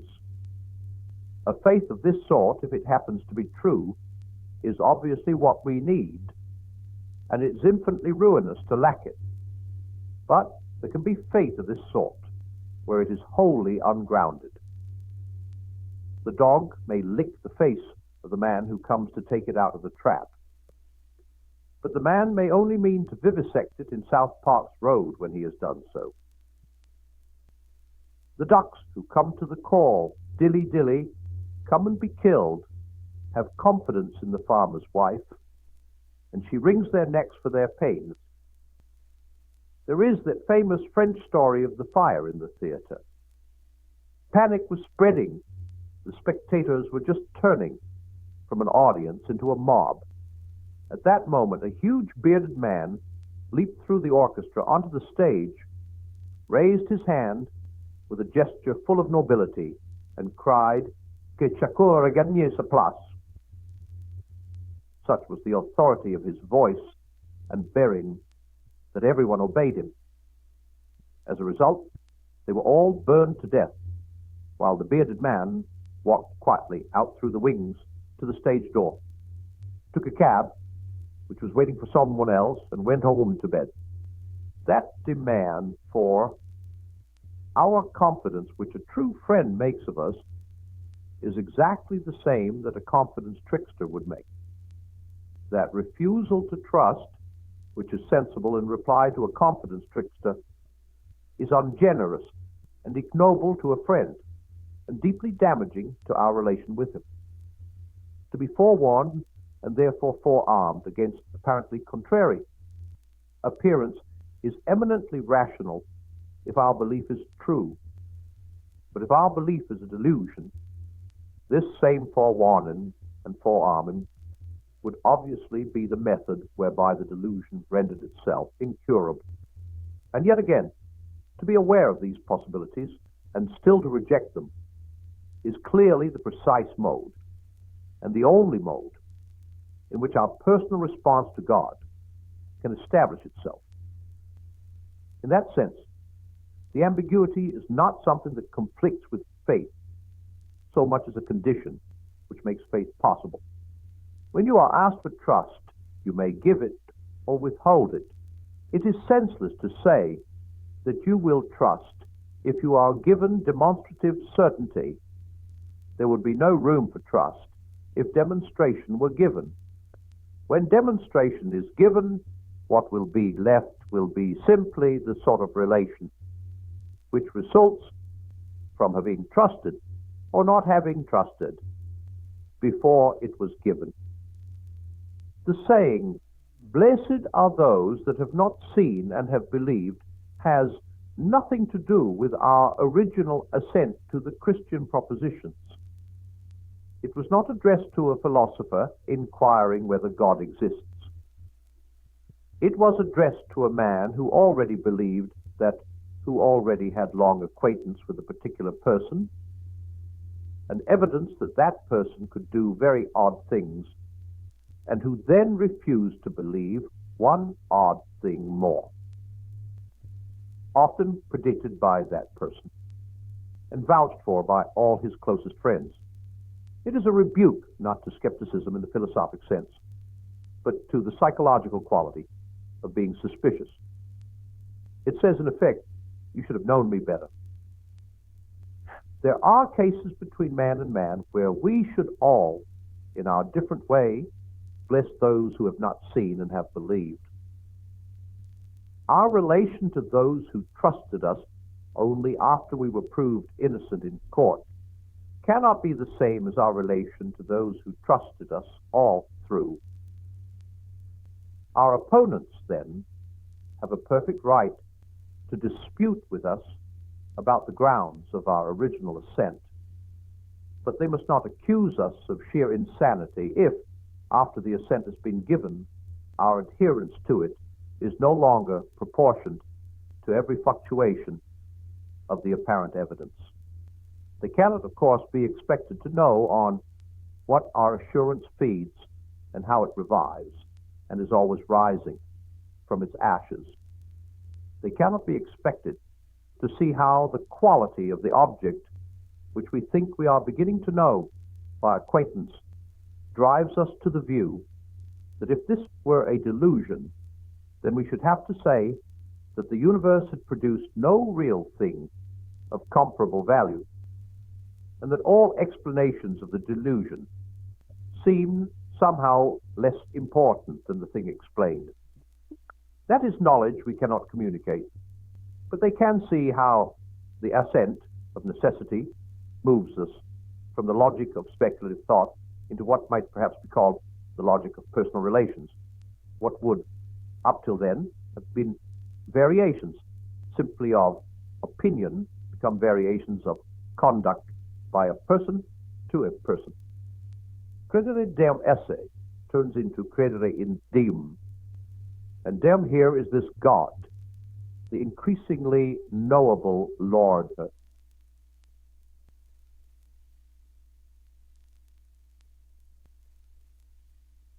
Some years ago, I got up one morning intending to have my hair cut in preparation for a visit to London, and the first letter I opened made it clear I need not go to London. So I decided to put the haircut off too.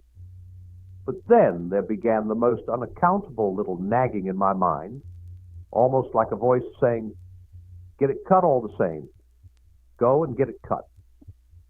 In the end, I could stand it no longer. I went. Now my barber at that time was a fellow Christian, and a man of many troubles, whom my brother and I had sometimes been able to help. The moment I opened his shop door, he said, "Oh, I was praying you might come today." And in fact, if I had come a day or so later, I should have been of no use to him. It awed me. It awes me still. But of course, one cannot rigorously prove a causal connection between the barber's prayers and my visit. It might be telepathy. It might be accident. I have stood by the bedside of a woman whose thigh bone was eaten through with cancer, and who had thriving colonies of the disease in many other bones as well. It took 3 people to move her in bed. The doctors predicted a few months of life, the nurses, who often know better. A few weeks, a good man laid his hands on her and prayed. A year later, the patient was walking, uphill too, through rough woodland, and the man who took the last X-ray photos was saying, "These bones are as solid as rock. It's miraculous." But once again, there is no rigorous proof. Medicine, as all true doctors admit, is not an exact science. We need not invoke the supernatural to explain the falsification of its prophecies. You need not, unless you choose, believe in a causal connection between the prayers and the recovery. The question then arises, what sort of evidence would prove the efficacy of prayer? The thing we pray for may happen, but how can you ever know it was not going to happen anyway? Even if the thing were indisputably miraculous, it would not follow that the miracle had occurred because of your prayers. The answer surely is that a compulsive empirical proof, such as we have in the sciences, can never be attained. Some things are proved by the unbroken uniformity of our experiences. The law of gravitation is established by the fact that, in our experience, all bodies without exception obey it. Now, even if all the things that people prayed for happened, which they do not, this would not prove what Christians mean by the efficacy of prayer. For prayer is request. The essence of request, as distinct from compulsion, is that it may or may not be granted. And if an infinitely wise being listens to the requests of finite and foolish creatures, of course, he will sometimes grant and sometimes refuse them. Invariable success in prayer would not prove the Christian doctrine at all. It would prove something much more like magic, a power in certain human beings to control or compel the course of nature. There are no doubt passages in the New Testament which may seem at first sight to promise an invariable granting of our prayers, but that cannot be what they really mean. For in the very heart of the story, we meet a glaring instance to the contrary. In Gethsemane, the holiest of all petitioners prayed 3 times that a certain cup might pass from him. It did not. After that, the idea that prayer is recommended to us as a sort of infallible gimmick may be dismissed. Other things are proved not simply by experience, but by those artificially contrived experiences which we call experiments. Could this be done about prayer? I will pass over the objection that no Christian could take part in such a project, because he has been forbidden it. You must not try experiments on God, your master. Forbidden or not, is the thing even possible? I have seen it suggested that a team of people, the more the better, should agree to pray as hard as they knew how over a period of 6 weeks for all the patients in Hospital A and none of those in Hospital B. Then you would tot up the results and see if A had more cures and fewer deaths. And I suppose you would repeat the experiment at various times and places so as to eliminate the influence of irrelevant factors. The trouble is that I do not see how any real prayer could go on under such conditions. Words without thoughts never to heaven go, says the king in Hamlet. Simply to say prayers is not to pray. Otherwise, a team of properly trained parrots would serve as well as men for our experiment. You cannot pray for the recovery of the sick unless the end you have in view is their recovery. But you can have no motive for desiring the recovery of all the patients in one hospital and none of those in another. You are not doing it in order that suffering should be relieved. You are doing it to find out what happens. The real purpose and the nominal purpose of your prayers are at variance. In other words, whatever your tongue and teeth and knees may do, you are not praying. The experiment demands an impossibility. Empirical proof and disproof are then unobtainable. But this conclusion will seem less depressing if we remember that prayer is request and compare it with other specimens of the same thing. We make requests of our fellow creatures as well as of God. We ask for the salt. We ask for a raise in pay. We ask a friend to feed the cat.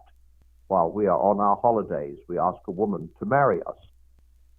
Sometimes we get what we ask for, and sometimes not.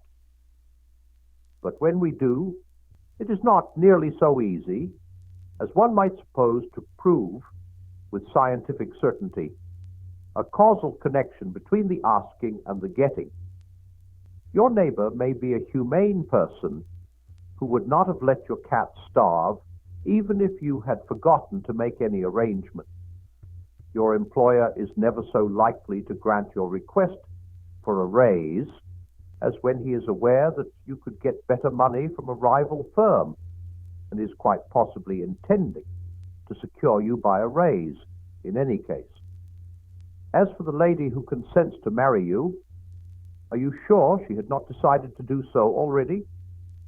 Your proper self, might have been the result, not the cause, of her decision. A certain important conversation might never have taken place unless she had intended that it should. Thus, in some measure, the same doubt that hangs about the causal efficacy of our prayers to God hangs also about our prayers to man. Whatever we get, we might have been going to get anyway.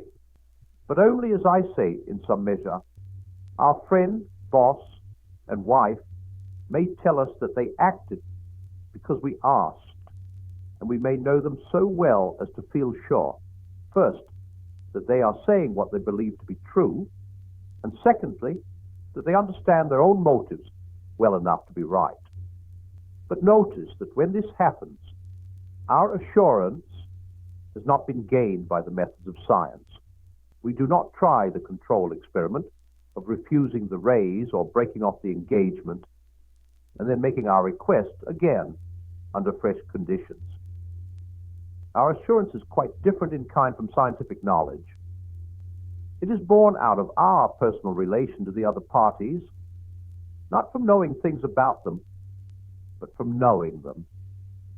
Our assurance, if we reach an assurance, that God always hears and sometimes grants our prayers, and that apparent grantings are not merely fortuitous, can only come in the same sort of way. There can be no question of tabulating successes and failures, and trying to decide whether the successes are too numerous to be accounted for by chance. Those who best know a man best know whether when he did what they asked, he did it because they asked. I think those who best know God will best know whether he sent me to the barber's shop because the barber prayed. For up till now, we have been tackling the whole question in the wrong way and on the wrong level. The very question, does prayer work, puts us in the wrong frame of mind from the outset. Work, as if it were magic or a machine, something that functions automatically. Prayer is either a sheer illusion or a personal contact between embryonic, incomplete persons, ourselves, and the utterly concrete person. Prayer, in the sense of petition, asking for things, is a small part of it. Confession and penitence are its threshold. Adoration its sanctuary. The presence and vision and enjoyment of God its bread and wine. In it, God shows himself to us. That he answers prayers is a corollary, not necessarily the most important one. From that revelation, what he does is learned from what he is. Petitionary prayer is, nonetheless, both allowed and commanded to us. Give us our daily bread, and no doubt it raises a theoretical problem. Can we believe that God ever really modifies his action in response to the suggestions of men? For infinite wisdom does not need telling what is best, and infinite goodness needs no urging to do it. But neither does God need any of those things that are done by finite agents, whether living or inanimate. He could, if he chose, repair our bodies miraculously without food, or give us food without the aid of farmers, bakers, and butchers, or knowledge without the aid of learned men, or convert the heathen without missionaries. Instead, he allows soils and weather and animals and the muscles, minds, and wills of men to cooperate in the execution of his will. God, said Pascal, instituted prayer in order to lend to his creatures the dignity of causality. But not only prayer. Whenever we act at all, he lends us that dignity. It is not really stranger, nor less strange, that my prayers should affect the course of events than that my other actions should do so. They have not advised or changed God's mind, that is, his overall purpose. But that purpose will be realized in different ways, according to the actions, including the prayers, of his creatures. For he seemed to do nothing of himself which he can possibly delegate to his creatures. He commands us to do slowly and blunderingly what he could do perfectly and in the twinkling of an eye. He allows us to neglect what he would have us do, or to fail. Perhaps we do not fully realize the problem, so to call it, of enabling finite free wills to coexist with omnipotence. It seems to involve at every moment almost a sort of divine abdication. We are not mere recipients or spectators. We are either privileged to share in the game or compelled to collaborate in the work, to wield our little tridents. Is this amazing process simply creation going on before our eyes?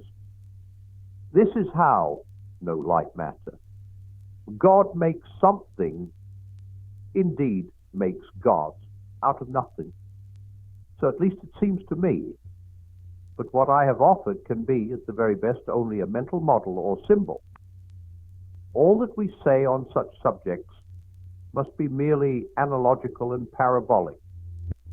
The reality is doubtless not comprehensible by our faculties, but we can, at any rate, try to expel bad analogies and bad parables.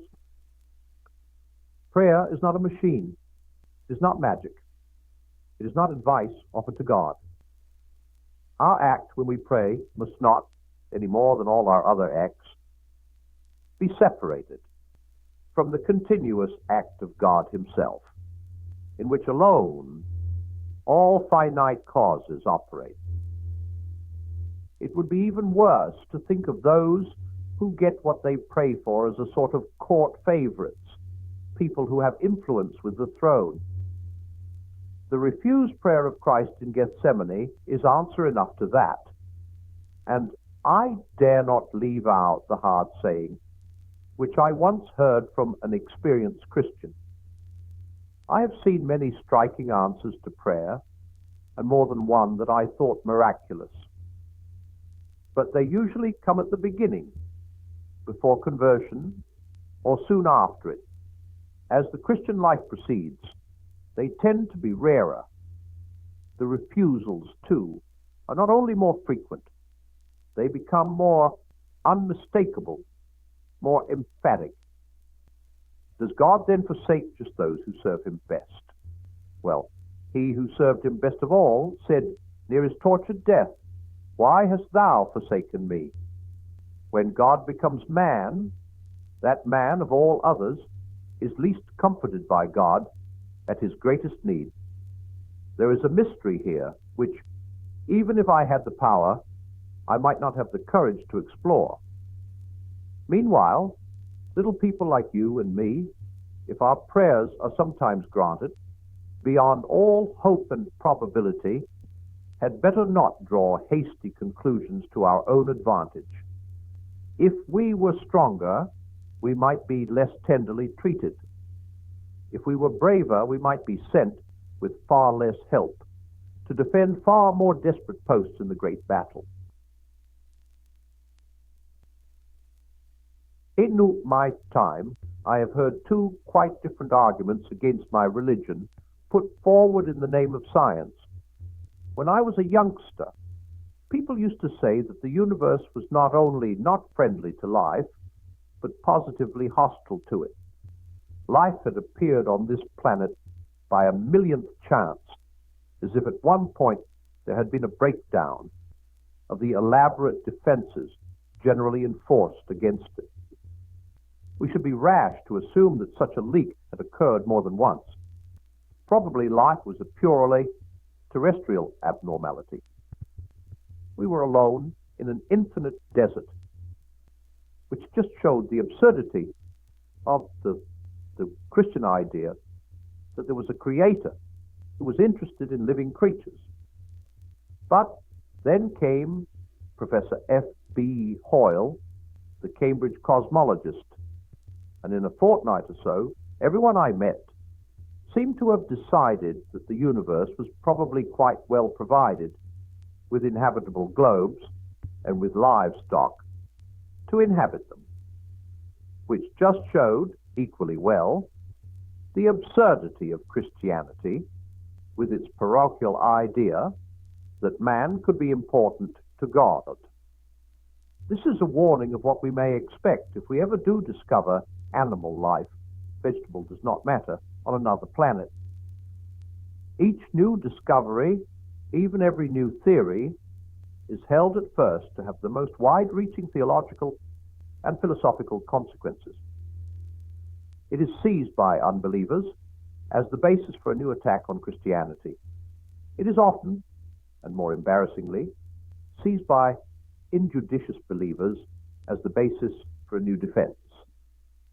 But usually, when the popular hubbub has subsided and the novelty has been chewed over by real theologians, real scientists, and real philosophers, both sides find themselves pretty much where they were before.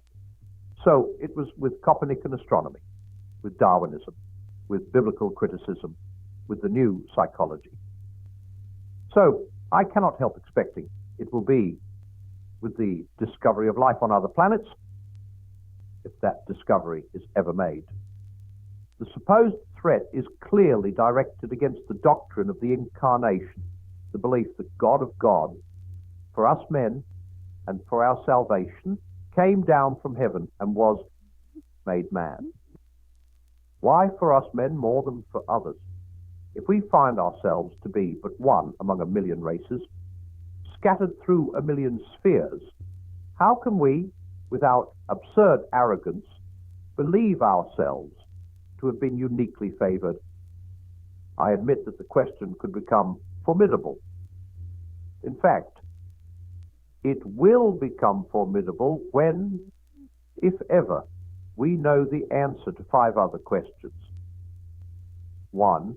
Are there animals anywhere except on Earth? We do not know. We do not know whether we ever shall know. 2.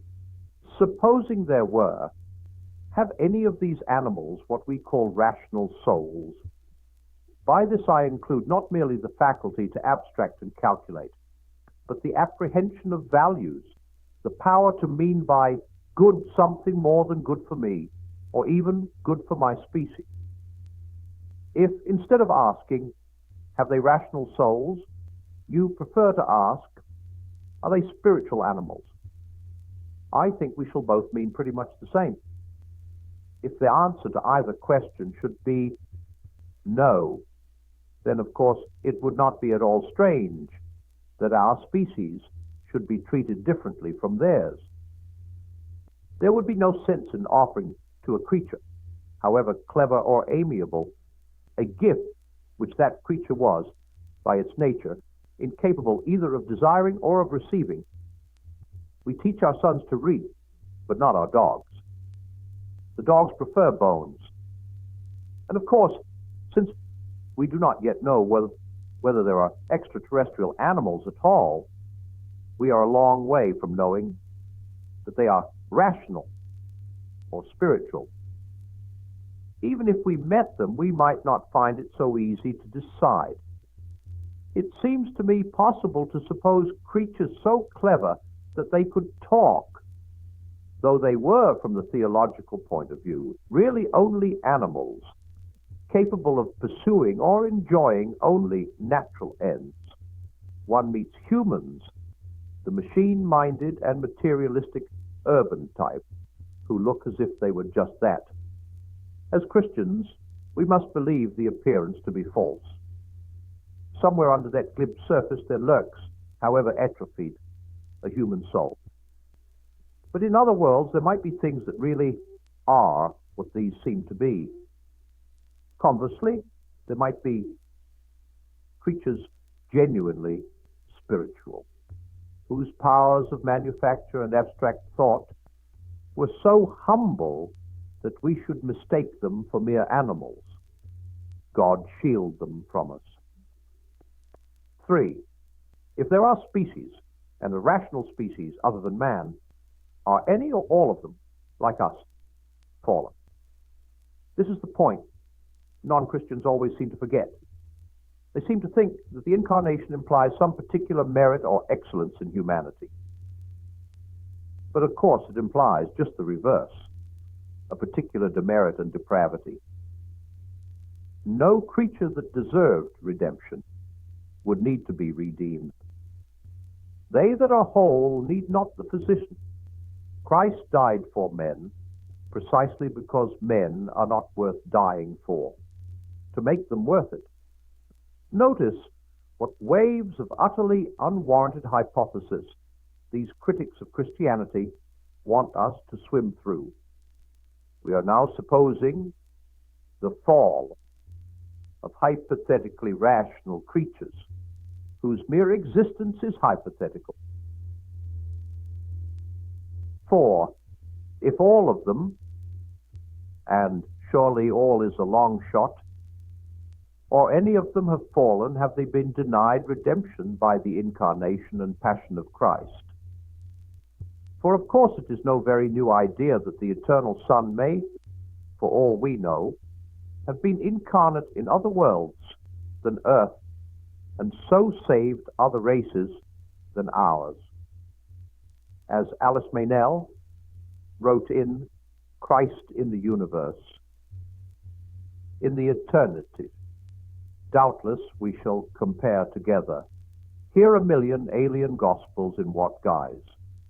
He trod the Pleiad, the lyre, the bear. I wouldn't go as far as doubtless myself. Perhaps of all races we only fell. Perhaps man is the only lost sheep, the one, therefore, whom the shepherd came to seek. Or perhaps, but this brings us to the next wave of assumption. It is the biggest yet, and will knock us head over heels, but I am fond of a tumble in the surf. 5.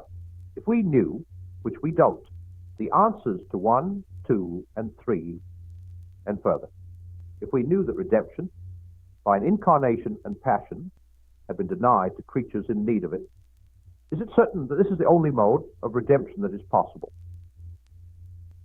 Here, of course, we ask for what is not merely unknown, but, unless God should reveal it, wholly unknowable.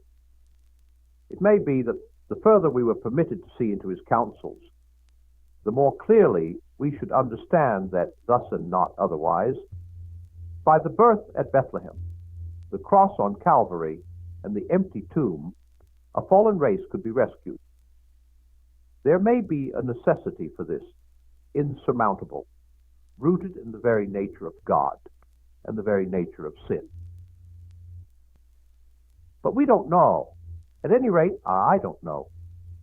Spiritual as well as physical conditions might differ widely in different worlds. There might be different sorts and different degrees of fallenness, we must surely believe that the divine charity is as fertile in resource as it is measureless in condescension. To different diseases, or even to different patients sick with the same disease, the great physician may have appelé different remedies which we should probably not recognize as such even if we ever heard of them.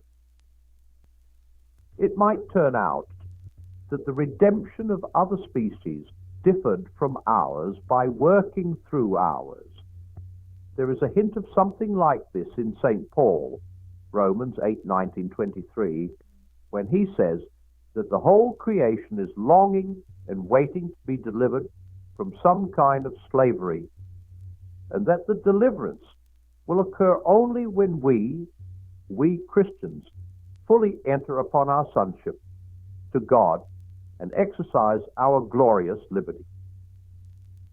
On the conscious level, I believe that he was thinking only of our own earth, of animal and probably vegetable, life on earth being renewed or glorified at the glorification of man in Christ. But it is perhaps possible, it is not necessary, to give his words a cosmic meaning. It may be that redemption, starting with us, is to work from us and through us.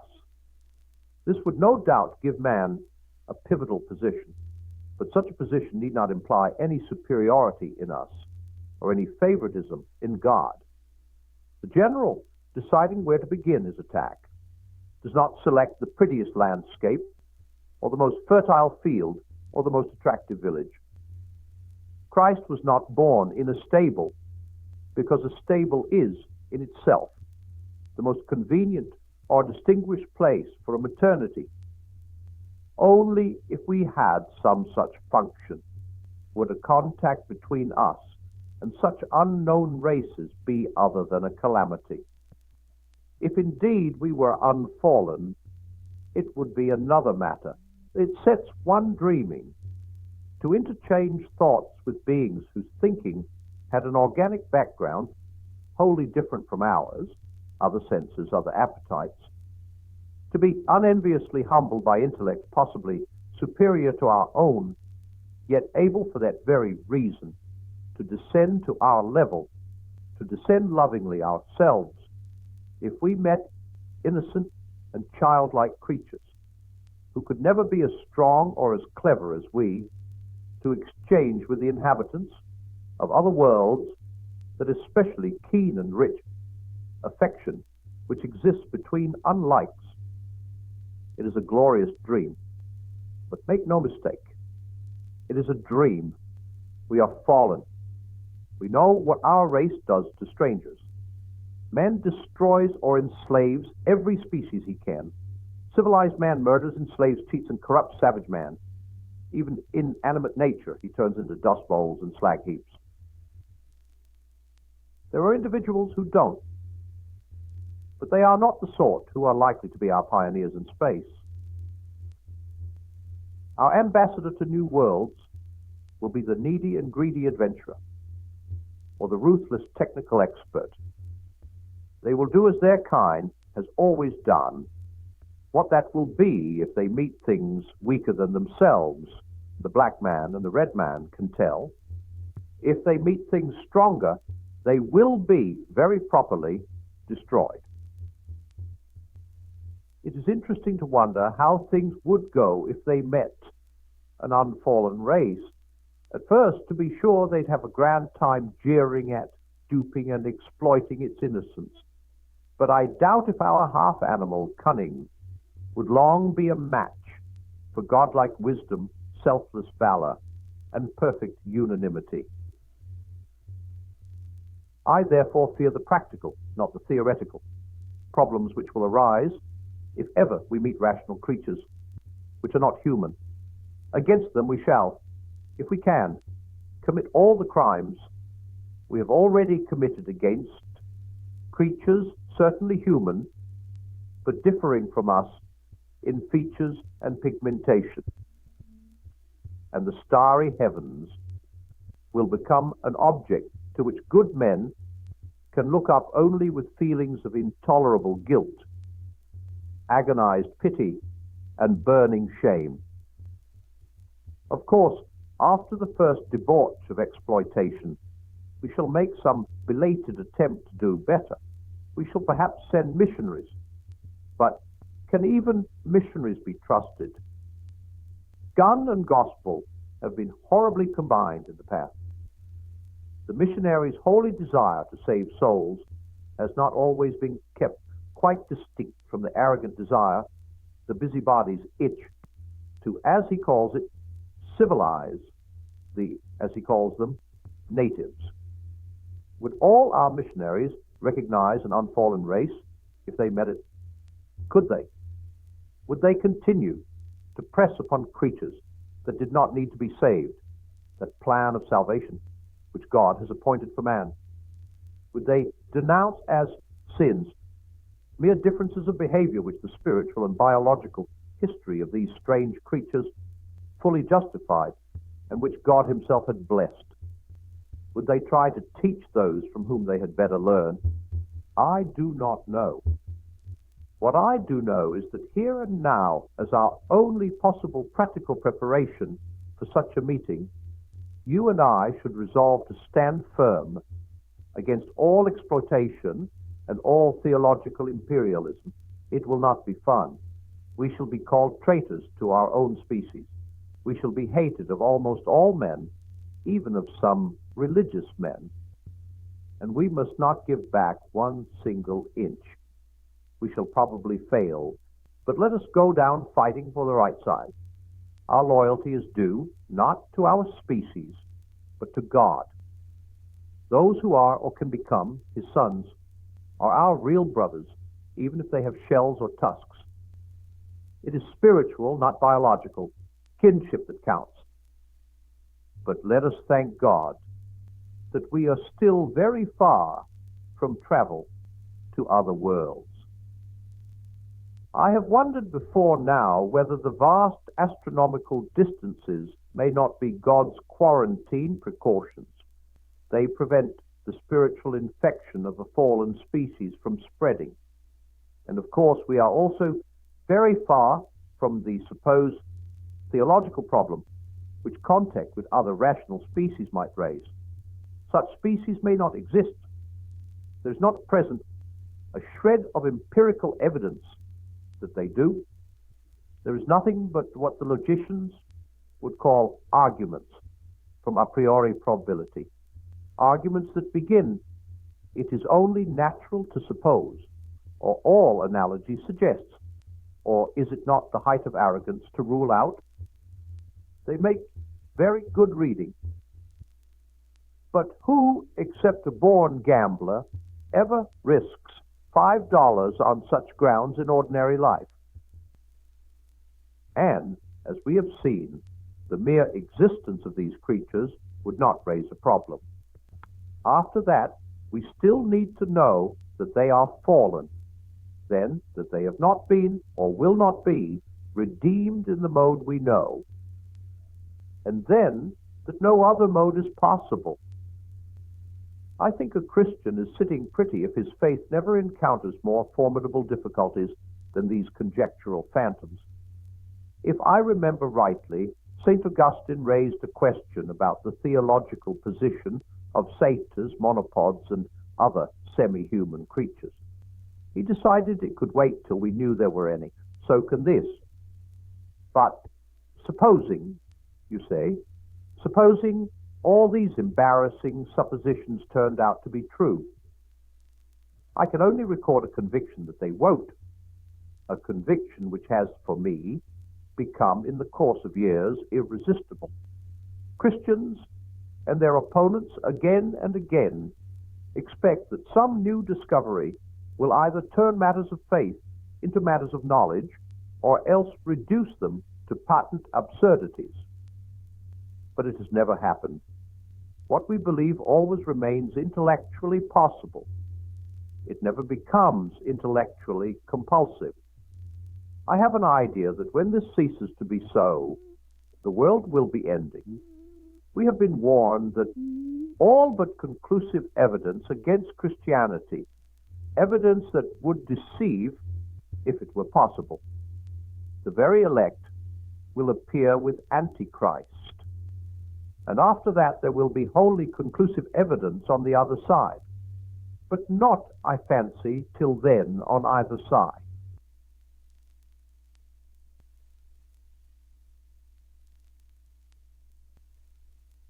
It's the contemplation of democracy and its most pivotal mechanism, the election.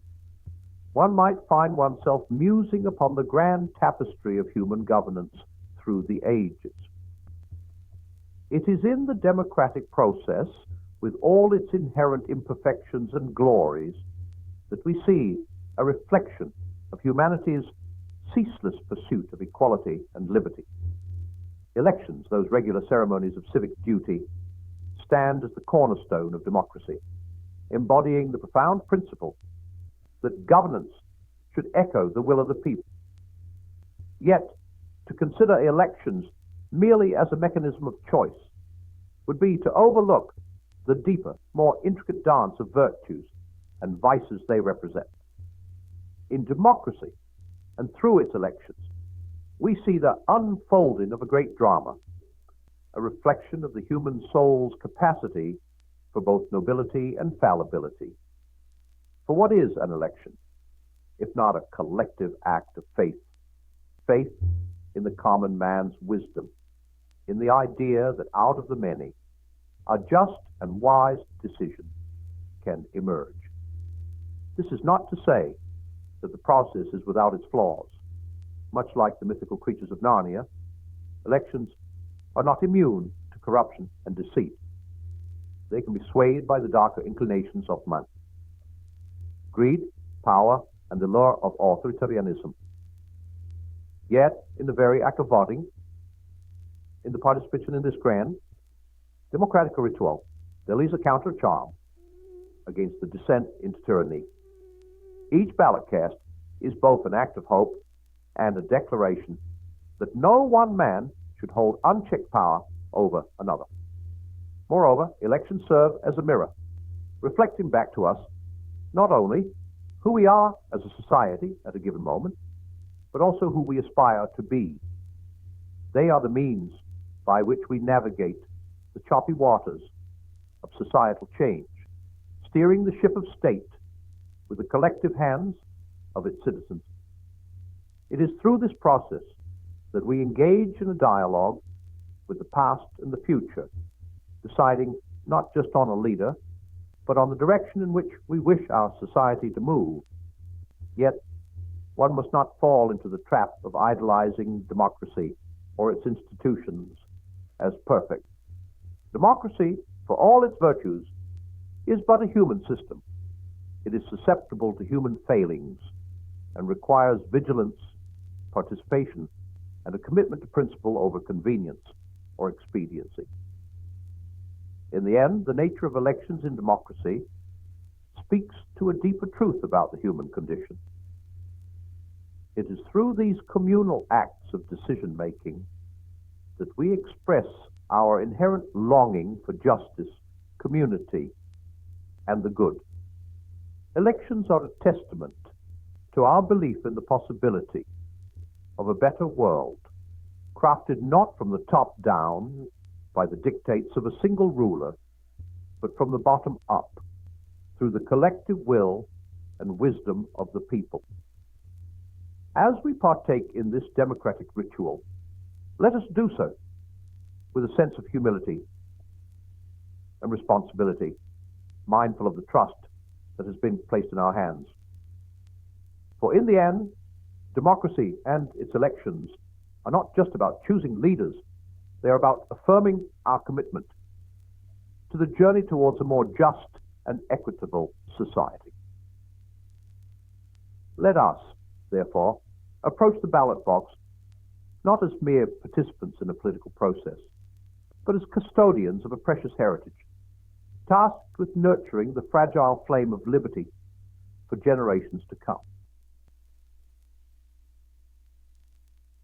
until quite modern times, I think until the time of the Romantics, nobody ever suggested that literature and the arts were an end in themselves.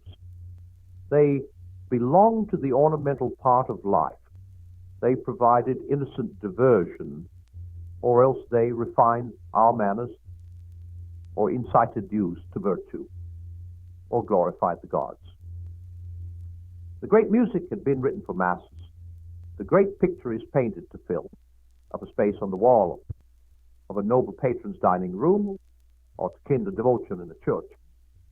The great tragedies were produced either by religious poets in honor of Dionysus, or by commercial poets to entertain Londoners on half holidays.